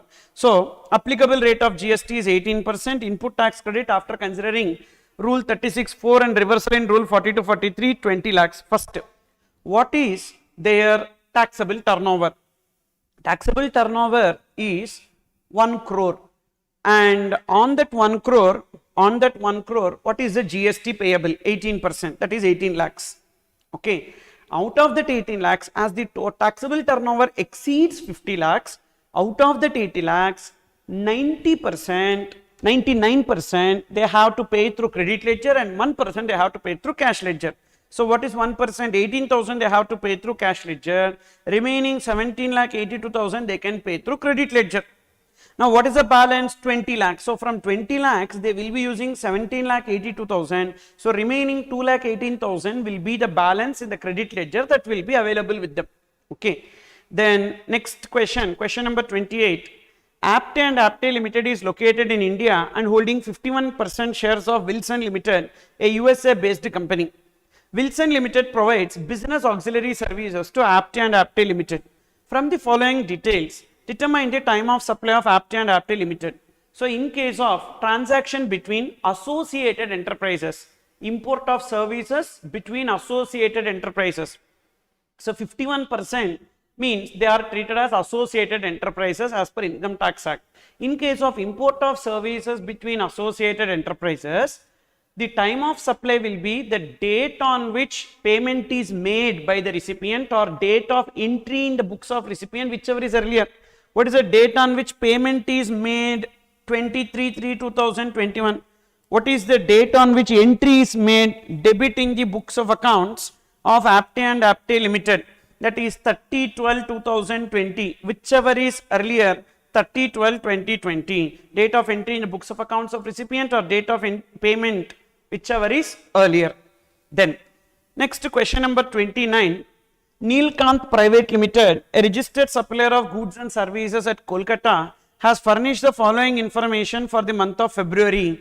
Intrastate supply of taxable goods, including 1 lakh, received as advance in January. The invoice for the entire sale value is issued in 15th February. So, actually this 1 lakh will not be taxable in January month. Why it will not be taxable in January month? Because, so on advances, in case of goods, we don't have to pay GST. We have to pay GST in case of goods only on the basis of invoice, not on the basis of advance. So, entire 4 lakhs will be taxable in the month of February itself. So, therefore, we need to take 4 lakhs into taxability. And what is the rate of GST? 9%, 9% CGST, SGST. Okay, that is the first one. Then next, number 2, purchase of goods from a composition dealer registered in Kolkata. So, this is purchases from a person opting for a composition scheme. There is no GST. This is the purchase data, 5,50,000. That is their inward supply data, and on that there is no ITC. Okay, and before that there is some opening balance that we will see line by line we are seeing. Okay, next number 3, services provided by way of labor contracts for repairing a single residential unit otherwise than as a part of residential complex. We have an exemption. Construction of a single residential unit is exempted, but repair of a single residential unit is not exempted. Construction is only exempted. So, this 1 lakh will be taxable. This 1 lakh will be taxable. So, 9,000, 9,000. Then, next one. Number 4, membership of a club availed for employees working in the factory. It is an intrastate transaction. Membership of a club, health and fitness center is blocked ITC. So, we cannot take ITC with respect to this 1,75,000 membership of a club, blocked credit. Then, next point, goods transport service received from a GTA. GST is payable at 12%. The moment you see 12%, which means supplier is liable to pay GST under FCM. So, GTA is paying. And it is an interstate transaction. Can we take ITC? Yes. On this 2 lakhs, 18%, 2 lakhs into 18%, so that can be taken as ITC, but here the rate of GST is 12%, so this will prevail. So, the 12% will prevail, so this 18% and all will not be applicable, so 12% will prevail. So, 2 lakhs into 12%, 24,000. Interstate services provided, this is provided by way of training in recreational activities relating to sports. So, training in recreational activities relating to sports is exempted provided they are registered as a trust. They are not registered as a trust, which means that it will be taxable. Okay. So, services provided in recreational activities, so taxable, IGST, interstate. Then, inputs to be received in 4 lots, out of which second lot was received during the month. We cannot take ITC with respect to that. So, because only on receipt of last lot we can take ITC.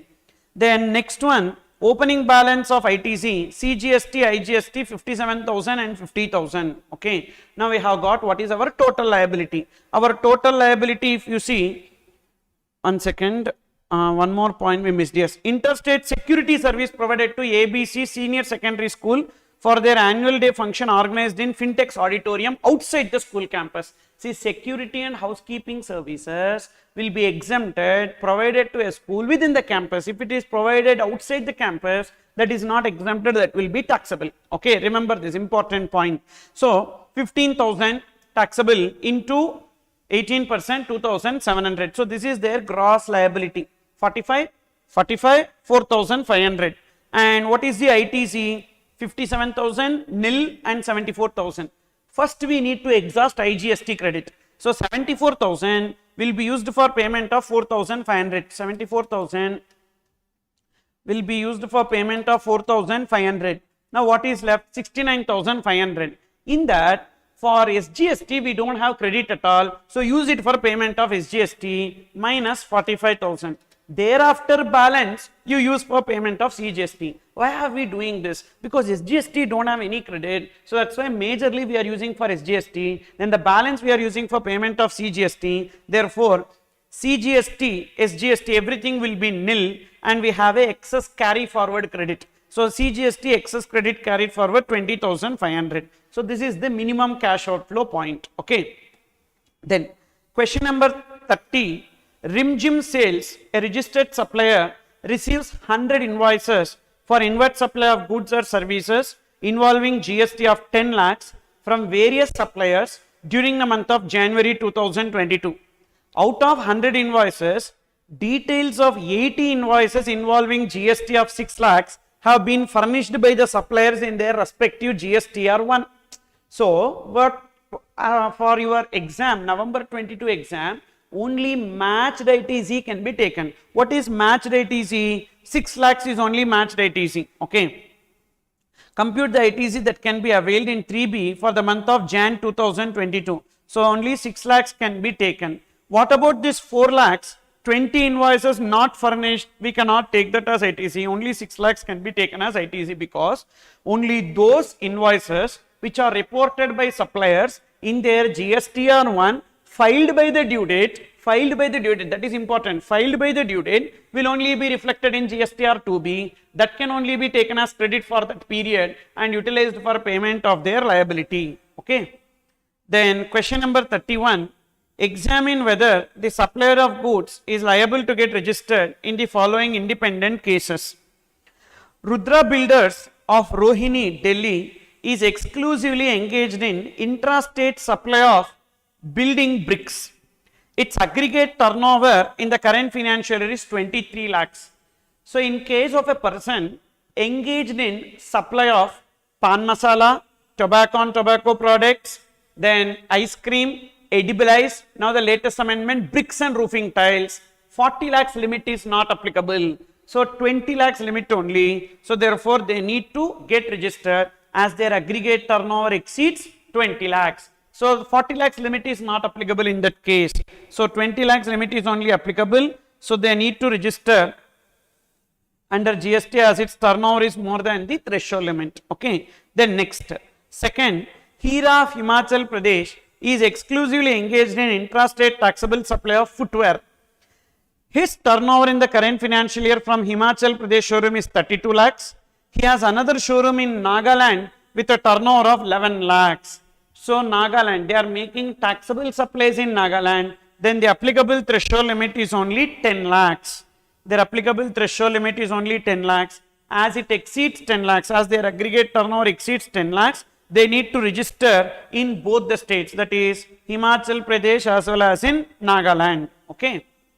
Then question number 32. So these two questions, question number 30 and 31, even 29, these three questions are from RTP, latest RTP. Okay. Then question number 32, Fashion Queen Limited, registered under GST and dealing in baby products, has an aggregate turnover of 40 crores in the preceding financial year.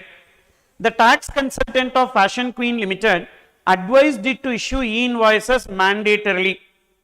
However, Fashion Queen Limited is of the view that since its aggregate turnover is less than the threshold limit applicable for e-invoicing, it is not required to issue e-invoices. You are required to comment upon the validity of the advice given by the tax consultant. So this statement is wrong. Why? Because whenever aggregate turnover of a person exceeds 10 crores, okay, so 20 crores, sorry, for November 22 it is 20 crores, 20 crores during the previous year, e-invoicing will be applicable. That 50 crores limit has been reduced to 20 crores. So in this case, as their aggregate turnover during the previous year exceeds 20 crores, e-invoicing will be applicable. Okay. Then, so between which period? Any year from 2017-18 to 2021-22. Okay. So any preceding financial year from 2017-18 onwards is greater than 20 crores, then e-invoicing will be applicable. Okay. Then B, Ministry of Communications and Information Technology, a government department registered under GST, has an aggregate turnover of 52 crores in the preceding financial year. You are required to comment whether Ministry of Communications and Information Technology is required to issue e-invoices in the current financial year. So, first, to some people e-invoicing is not applicable even if the aggregate turnover exceeds 20 crores. Who are they? Biggest. B-I-G-G-E-S-T. B for banking company, I for insurance company, G for GTA, another G for government department or local authority. Okay. Then E, exhibition of film in a multiplex theatre, S for SEZ unit, T for transportation of passengers by any mode. In this case, government department. So e-invoicing is not applicable to them. Okay. E-invoicing is not applicable even if the aggregate turnover exceeds 20 crores. Then next question. Question number 33. Sundar is HRD head of Infosys for the year ending 31st March 2019. CTC of Sundar as per employment agreement is as follows. Salary 2 lakh per month, 24 lakhs, no GST. Residential accommodation cost to company 6 lakhs. So that is also part of CTC. So there is no GST on that. Conveyance facility, part of CTC, no GST on that. On this 33 lakhs, Sundar is not required to pay any GST.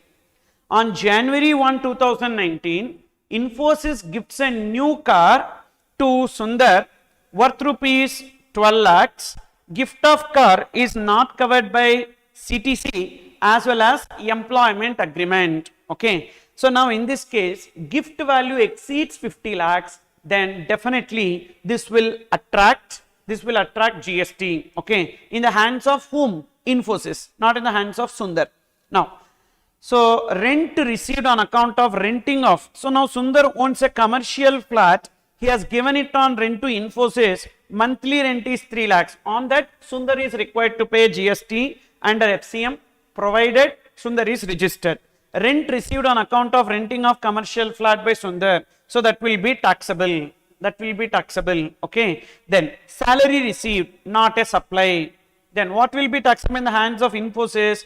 Residential accommodation conveyance facility, part of CTC, no GST on that. Okay. No GST on that. However, car, as the value of car exceeds 50,000, that will be taxable. Okay. Then next.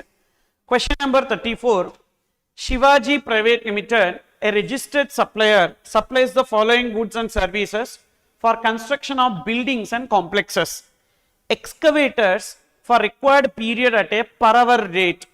Manpower for operation of excavators at a per day rate. Soil testing and seismic evaluation at a per sample rate.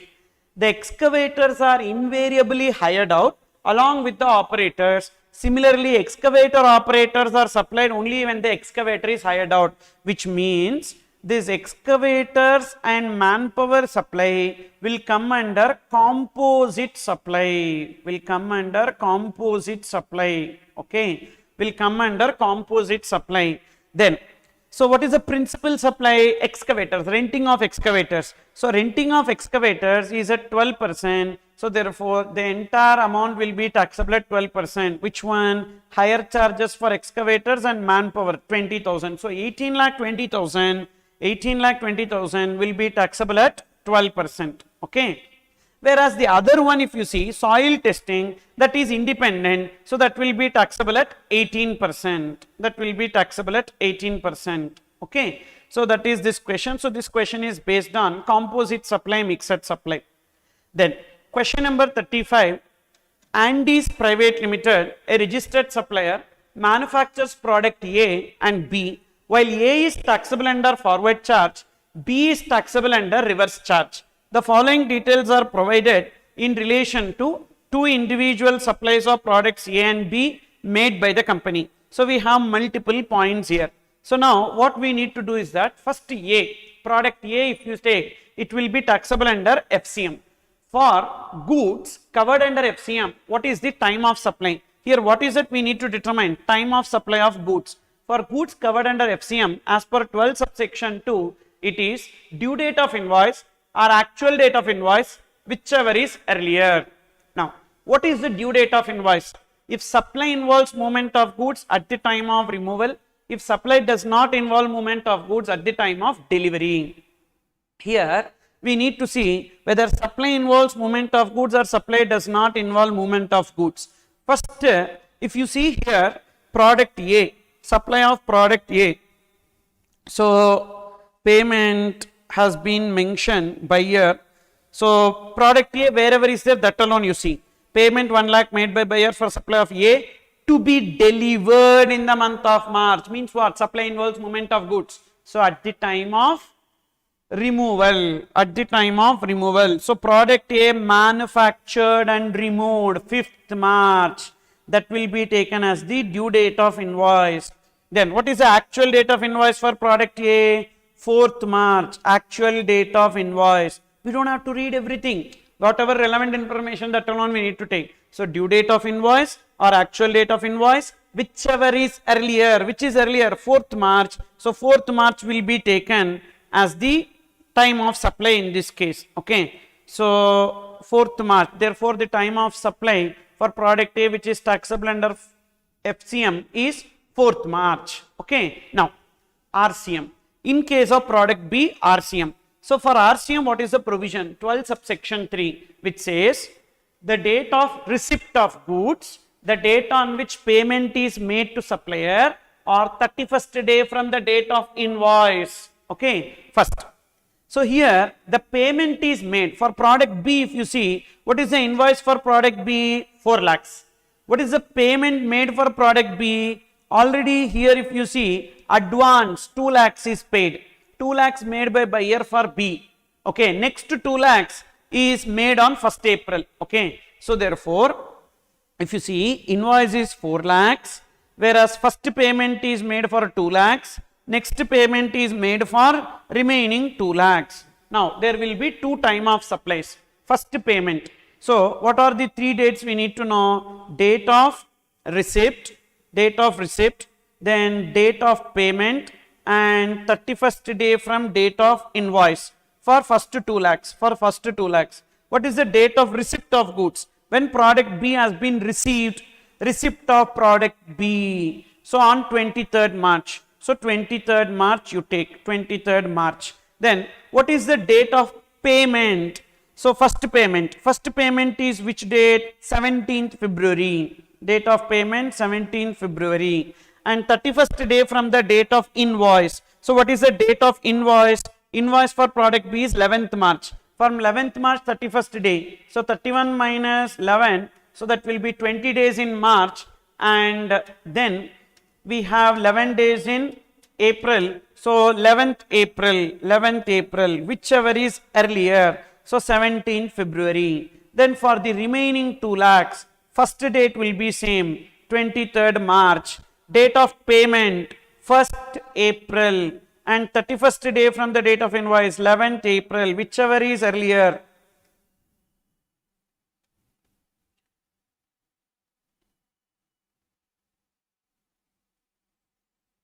One second.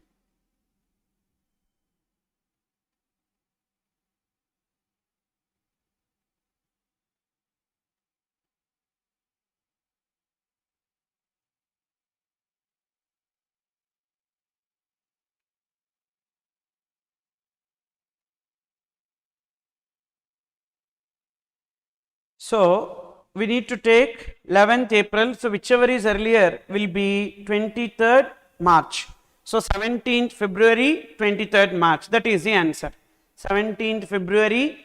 So, first case 17th February and next case 23rd March. Okay. So, like that we need to determine the time of supply. They will give a lot of information, but you need to pick whatever is relevant and you need to arrive at the answer. So, stick on to the provision, it will be easy. Okay. Then, question number 36. Renudut Limited enters into contract with XYZ Limited on 2nd July 2019 for a period of 2 years for construction of a new building to be used for commercial purposes for a total consideration of 150 lakhs. As per the terms of contract, Renudut Limited is required to make payment at different stages of completion of the building, namely 50%, 75% and 100%. Determine the time of supply and using relevant details given as under. So, initial booking. So, in case of continuous supply of service, what is a continuous supply of service? A service which takes more than 3 months to complete and involves periodic payment obligations is known as a continuous supply of service. In this case, this service takes more than 3 months and involves installments, which means it is a continuous supply of service. In case of continuous supply of service, what is the due date of invoice? The due date of invoice is, so if payment is linked to completion of an event, the date on which that event is completed. So, this date on which event is completed is the due date of invoice. Okay, the date on which the event is completed will be taken as the due date of invoice. Then, so what is the time of supply? The time of supply in case of services, if invoice is issued within the due date. So, in the first case, if you see, invoice is given within the due date. In the first case, invoice is given within the due date. Okay, as invoice is given within the due date, first case, so therefore invoice date or payment date, whichever is earlier, everything will be same. So 2/7/2019. Suppose if invoice is not given within the due date, then we need to take, so invoice date or payment date, sorry, completion date or payment date, whichever is earlier, completion date or payment date, whichever is earlier. So first case, the time of supply is 2/7, so 2019, whereas here whichever is earlier, 15/3/2020. Why 15/3/2020? Whichever is earlier, completion date or payment date, because invoice is not issued within due date. Third case, invoice is issued within due date? No. So therefore again, completion date, payment date, whichever is earlier, so 26/2020. Then last case, invoice is issued within the due date? Yes. So invoice date or payment date, whichever is earlier, so 29/2020 will be taken. Okay. So if invoice is given within the due date, invoice date or payment date, whichever is earlier. If invoice is not given within the due date, completion date or payment date, whichever is earlier, based on that. Then question number 37, the following information is noted from the records of X, a technical consultant located in Mumbai, and Y, a software developer located in Pune. So date of commencement of technical consultancy operation by X and software development activity by Y, July 25, 2017. So therefore, as per section 10 subsection 2A, a person whose aggregate turnover during the previous year does not exceed 50 lakhs can opt for composition scheme, and once they opted for composition scheme during the current year, so up to 50 lakhs, they need to pay GST under composition scheme, and thereafter they will pay GST under normal scheme. Okay. In this case, invoice number 1 2019, 3 lakhs, 3 plus 17, 20, 20 plus 18, 38, 38 plus 12, 50. So exactly at this stage, they crossed 50 lakhs. Up to this, they will be paying GST under composition scheme. What is the GST rate? 6%, 3% towards CGST, 3% towards SGST. So 6% they will be paying GST. Whereas on remaining amount, they will be paying GST at the regular rate, that is 18%. So into 18%, this will be the GST payable. Okay. This is for whom? A person who is already registered, whose aggregate turnover during the previous year does not exceed 50 lakhs. Yes. So 43 lakhs, it does not exceed. So this will be like that. What if a person commenced business this year only? Then in that case, first 20 lakhs, no need to pay GST because they are not required to register. First 20 lakhs, no GST, and thereafter up to 50 lakhs, remaining up to 50. What is remaining up to 50? 30 lakhs. Remaining up to 50 means 30 lakhs. They will pay GST at 6% under 10(2)(a). Thereafter, they will pay GST at the rate of 18% because they crossed 50 lakhs. So they will be paying GST at the normal rate. Okay, that is this. Then next one, question number 38. Miss Nitya has following balances in her electronic cash ledger as on 20th February as per GST portal. So CGST, SGST, this is the balance. IGST, CGST, SGST, IGST. Now her tax liability for the month of February was 75,000 each. CGST 75,000, SGST 75,000. She failed to pay the tax and contacted you as legal advisor on 12th April to advise her as to how much amount of tax or interest she is required to pay, if any, by utilizing the available balance to the maximum extent possible as per GST law. She wants to pay the tax by 20th April. For the month of February, what is the due date?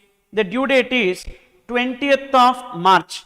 And what is the actual date? 20th April, which means there is a delay. So what is the period of delay? So in March 11 days, April 20 days. So there is a delay by 31 days. For this 31 days, we need to compute interest. So how much? 75,000 into 18% into 31 by 365. So 1,147 rupees will be taken as the interest. So what is their liability? 75,000 CGST, 75,000 SGST, and 1,147 CGST interest, 1,147 SGST interest. Now, so we have to check the balance. So CGST tax 40,000 we can use, and SGST tax 80,000. So fully we can use here. Okay, and then interest, if you see, CGST interest 1,000, SGST interest 400, that we will use. Still there is a shortfall.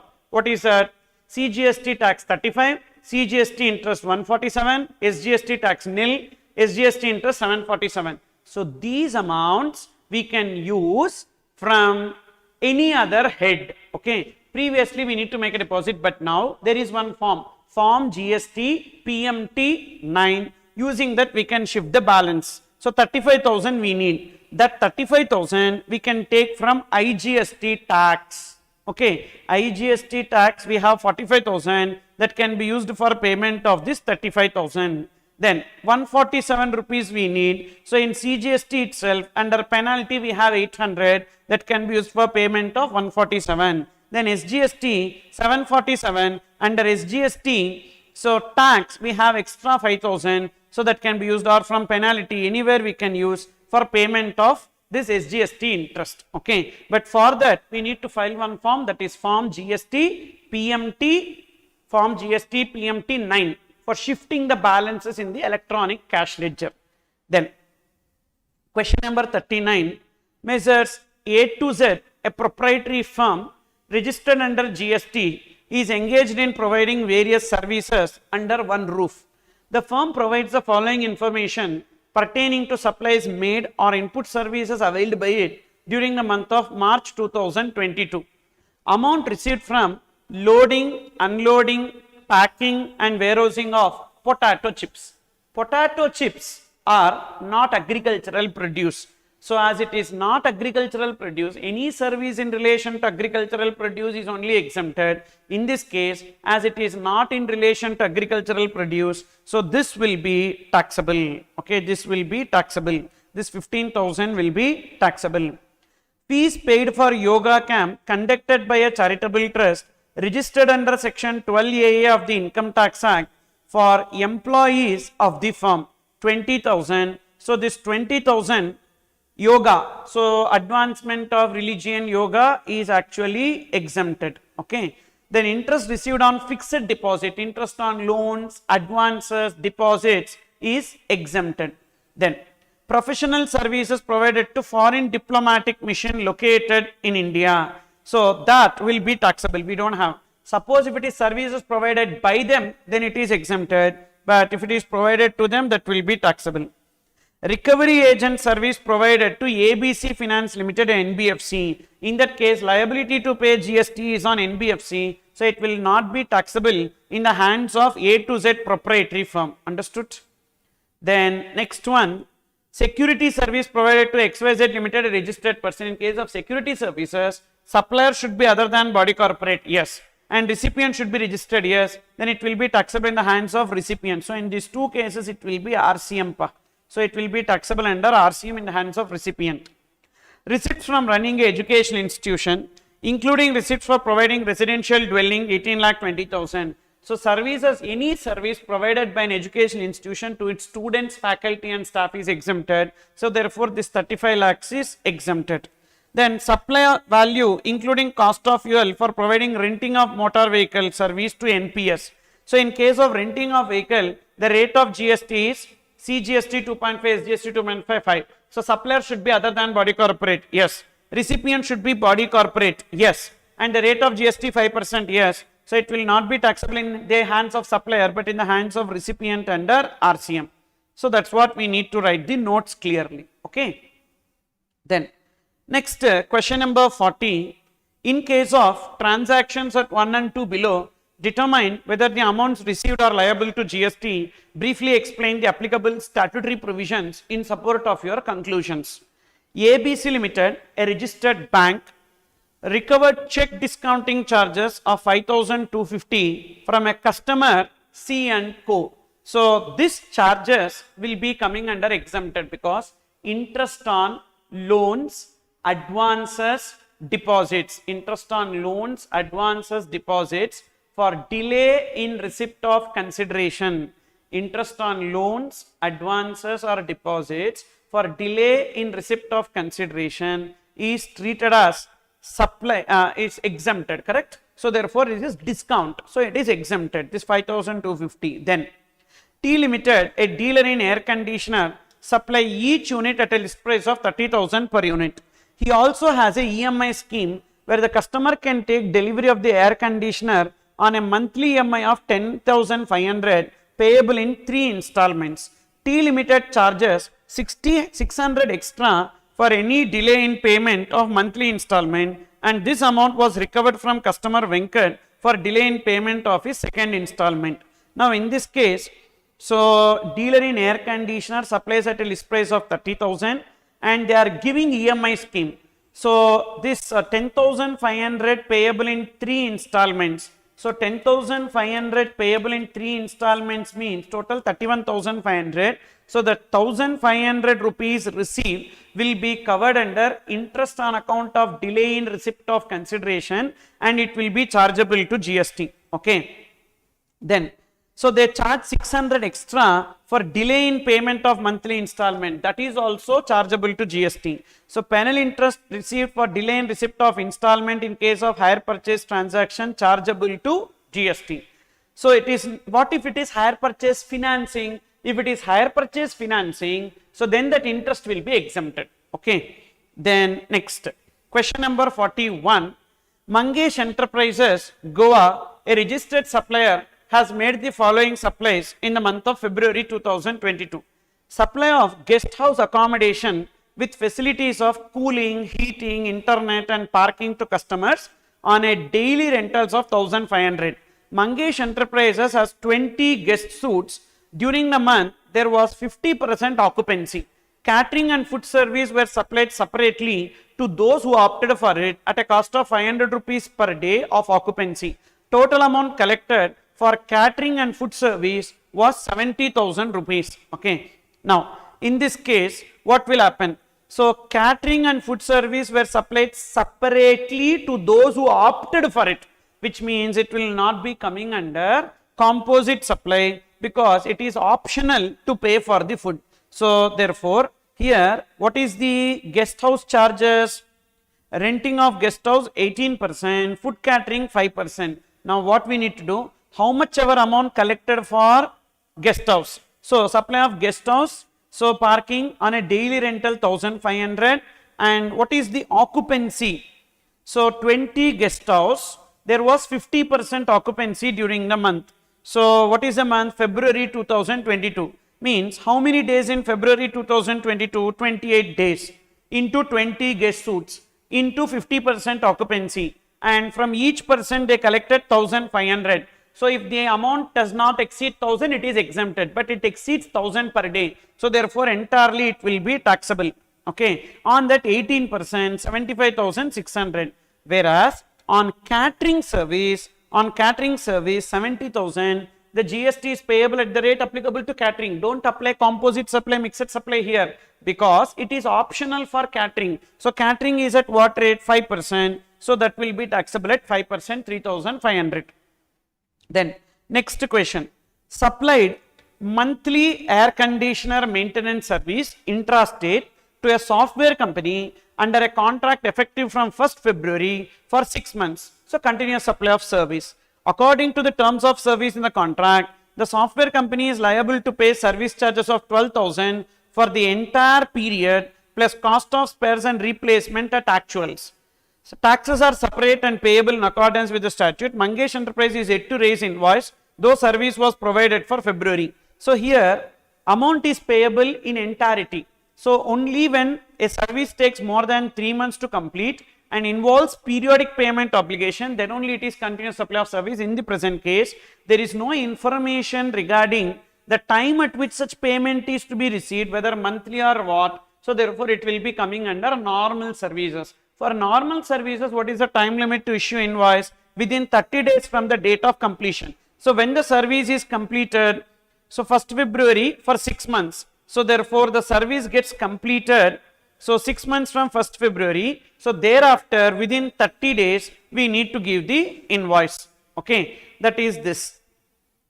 Next, question number 42. So, sir, in composition scheme regarding the tax payable on normal rate, can they avail ITC or charge it to customers? Yes. So, once they go into normal scheme, they can recover GST from the customers and they can avail ITC with respect to their inward supplies. Then, question number 42. Agni Limited filed GST return under section 39 for the month of January 2021 on 11th April 2021. Original due date for the said return was 20th February. Details of tax assessed as payable for the said month are given below. CGST, SGST, output tax payable 1,80,000, tax payable under reverse charge 40,40, input tax credit available for utilization 70,000 and 70,000. Compute the net tax payable in cash while filing the said return as well as the interest payable for delayed remittance of tax. Okay. So, here first, what is the net GST payable?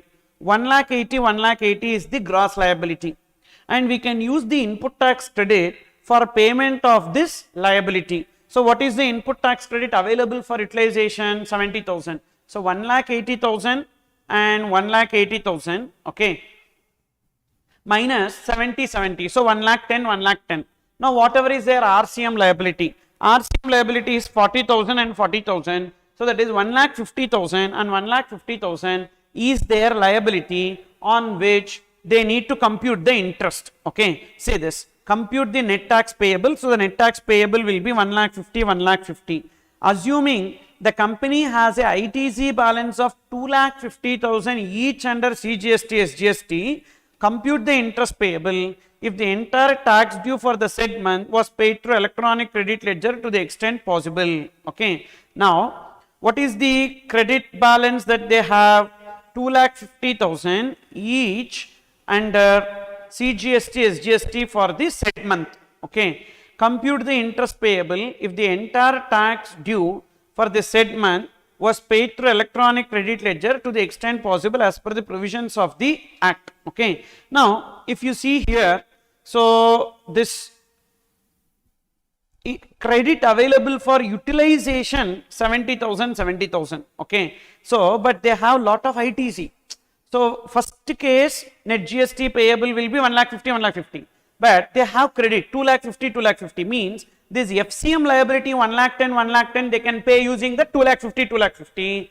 Still RCM liability definitely they need to pay GST. So, on that RCM liability only the interest will be computed. Okay. So, therefore, this is the answer. So, on RCM liability, first case the interest will be this. If GST paid under RCM is not including the ITC available for utilization, then the ITC of interest will be computed on 1,10,000, which is net GST payable 70,000 plus 40,000. This is first question, this question. Second question is, what if they have 2,50,000 balance? Then whatever GST they need to pay under RCM, that always they need to pay through cash ledger. On that 40,000 only interest needs to be computed. Okay. Then question number 43, Mr. X, a registered person in Mumbai, has made outward supplies of taxable goods as under he became liable for registration on 1st October. He was granted registration on 1st January. Supplies made from 1st April to 30th September 2021. Supplies made from 1st October to 31st December. Supplies made from 1st January to 31st January. The first return furnished by Mr. X is for the month of January 2022. What is the taxable turnover to be declared in the first return? So, in the first return, they need to show the details of transactions from the date they are liable to register. What is the date on which they are liable to register? 1st October. So, they need to give the details of transactions from 1st October to 31st January. 1st October to 31st January. Okay. So, whatever is the turnover, say this is 8 lakhs, that is missing in the question, 8 lakhs, and this is 2 lakhs. 1 second. So, that numbers will be given in the question itself, so it is missing here. So, whatever is the data that is given, so that needs to be included in the first return. Next, question number 44, determine the effective date of registration in the following cases. The aggregate turnover of Dampur Industries of Delhi has exceeded 20 lakhs on 1st September. It submits the application for registration on 20th September. Registration certificate is granted to it on 22nd September. So, when they have crossed threshold limit 1st September, whether they made application for registration within 30 days, yes. Then in that case, so the effective date of registration is the date they are liable to register. What is the date on which they are liable to register? 1st September, that will be taken. Mehta Teleservices is an internet service provider in Lucknow. Its aggregate turnover exceeds 20 lakhs on 25th October. It submits application for registration on 27th November and registration certificate is granted to it on 2nd December. So, whether they made application within 30 days? No. They have not made application within 30 days. So, the date on which registration certificate is granted to them, 2nd December, that will be taken as the effective date of registration. Okay. Then next, question number 45. Mr. Rajbir is in the business of trading of goods relating to interior decoration under the firm name Rajbir and Sons. So, he has opted for composition scheme for the financial year 18-19. His turnover for financial year 19-20 is 80 lakhs and expected to achieve 130 for financial year 2021. Discuss whether Rajbir and Sons can still enjoy the benefits of composition scheme in financial year 2021. For financial year 2021, what is the previous year? 19-20. So, in 19-20, 80 lakhs, it does not exceed 150 lakhs. So, they can opt for composition scheme because they are engaged in trade. They are engaged in trading of goods. Under 10 subsection 1, they can opt for composition scheme. But during the current year, they can render services how much? 10% of turnover during previous year. Now, see what happens. His son Karan wants to start business of providing service relating to interior decoration after completing post-graduation course in interior decoration under the same firm name Rajbir and Sons with effect from 1/4/2020 and wants to enjoy the benefits of composition scheme under GST. Advise Mr. Rajbir and his son Karan. So, in this case, they can render services up to 8 lakhs if Mr. Karan joins as an employee, but Karan is joining as a partner in the business, then the constitution of the business changes to partnership firm. So, which means new registration. When they are getting a new registration, then whatever is the turnover during previous year is 0, 0 into 10%, 0 or 5 lakhs, whichever is higher. So, they can render service only up to 5 lakhs during the current year. Okay. Then next, question number 46. So, question number 42, can't we claim the RCM as input? Already claimed. So, in that question number 42, already this RCM is claimed. So, means this 40,000 is included in this 70,000. That 40,000 is included in this 70,000. Like that also we can take the assumption and do. Or alternatively, that 40,000 is not included in 70,000, like that also we can take the assumption. That is the alternative answer, both ways. Because they use the word utilized. Utilized means what? So, readily available for utilization means that 40,000 is already added in 70,000. Okay. Then, next one, question number 46. Hotbreads Private Limited is the supplier of bakery products registered in the current financial year with effect from 1st October 2020. In the month of March, in the month of October 2020, total supplies was 88 lakhs. Is the company eligible for composition scheme? As their turnover during the previous year does not exceed 150 lakhs, current year they can opt for composition scheme. and if so, company wants to pay tax at 1% being a trader. However, Deputy Commissioner of Central Tax contended that ASSI is liable to pay tax at 5% under the food and restaurant service category. Advice. So, being a trader, they need to pay GST. Being a trader, they need to pay GST only on the taxable turnover. Okay, but they are engaged in supply of bakery products. So, whether it is goods or service, supply of food in a restaurant will be treated as supply of services. But here we don't have information as to whether it is a restaurant or not. Only when the chairs are present in that bakery where people can sit and eat, then only it will be coming under restaurant. Here they are just selling the bakery products, so they can claim it as a trader and they can pay GST at the rate of 1%. Okay, then question number 47. Examine by giving reasons in brief in the context of provisions contained under CGST Act 2017 as to taxability or otherwise of the following independent supply of services. Tejas and Company of Delhi, a tour operator, provides services to Robert, a foreign tourist resident of UK. So, services provided by Indian tour operator to a foreign tourist in relation to tour conducted in Rajasthan and Agra, taxable. Suppose if the tour is conducted wholly outside India, then it is exempted. Okay. So, therefore, 2,50,000 and Jammu and Kashmir 1 lakh. So, total 3,50,000 will be taxable. Okay. Then, Ms. Purnima acts as team manager for Indian Sports League, a recognized sports body. She was contacted by a multi-brand retail company to act as manager for tennis tournament. So, we have individual as a player, referee, coach, umpire, team manager, only to a recognized sports body. But she is a team manager for recognized sports body, no, for a multi-brand retail company. So, that will be taxable. Okay. Then question number 48. Brahmi Foundation, Noida, is registered as a trust under section 12AA of Income Tax Act with effect from 1/8/2021. It intends to offer its guest house to pilgrims visiting the Noida shrine at 900 rupees per day. So, whenever there is a precincts of a religious place meant for general public, registered as a trust, given on rent for accommodation, is exempted if the rent is per day less than 1,000. Here it is 900 per day, which is less than 1,000. Therefore, it is exempted. And their marriage hall at 12,000 rupees per day. So, that will be taxable, because for marriage hall, it should be less than 10,000 rupees per day. But here it is 12,000, greater than that. So, entirely the 12,000 will be taxable. Okay. Then next one. Question number 49. With reference to the provisions of CGST Act, examine whether GST is leviable in the following situations.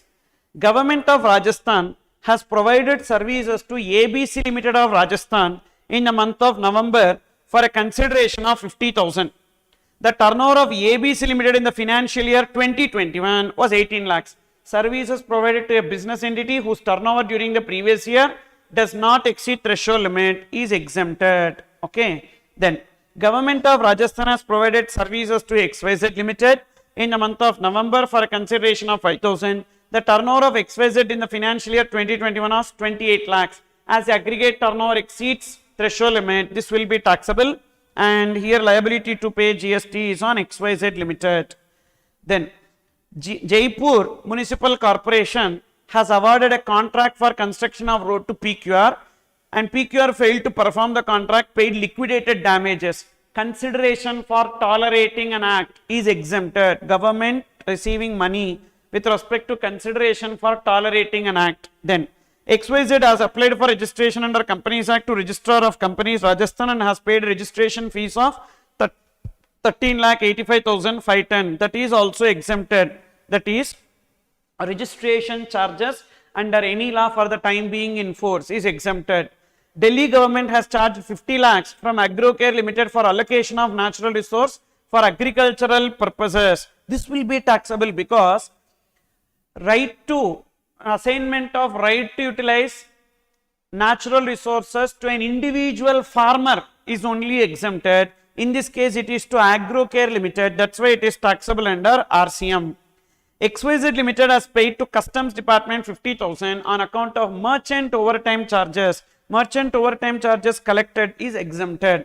Then XYZ Limited has made upfront payment of 80 lakhs to Bihar government on account of assignment of right to use minerals in the state of Bihar. So that 7th point is okay, taxable because assignment of right to use natural resources only before 1/4/2016, but here it is now at present, so therefore it will be taxable.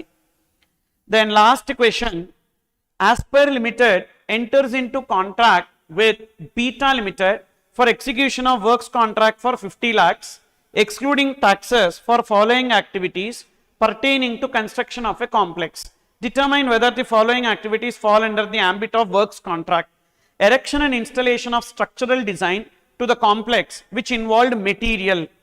First, what is a works contract we need to know. So works contract means, so contract for building, construction, fabrication, erection, installation, but it should be in relation to immovable property and there should be both goods as well as service element. Okay, first, erection and installation of structural design to the complex. Okay, yes. So both goods and services in relation to immovable property. So it's a works contract. Fabrication works relating to structure of complex, no material involved, no goods involved means it is not works contract. Okay. Then number 3, assembly of units pertaining to movable property. Movable property also not a works contract because works contract means it should be in relation to immovable property. Tiling and painting work of the entire building which involved material. Now goods element, building, immovable property, so therefore it will come under works contract and works contract will always be treated as supply of service. So these are some questions, 50 questions covering the entire syllabus of GST I have given. So therefore the questions, these are the standard questions which you should definitely solve. So that's why I discussed this. Okay, so these are the important questions, very very important questions, like areas from where the questions can be coined for November 22. This is based on the analysis of the past exam. Okay, now you just go through these questions once again at your end, so quickly you revise this and you are ready to go for the exam. Okay, thank you, thanks a lot. And so therefore today evening we will meet again, so to learn some important concepts, some few MCQs so related to GST. Okay, so thank you, take care and prepare well. All the best for your exams.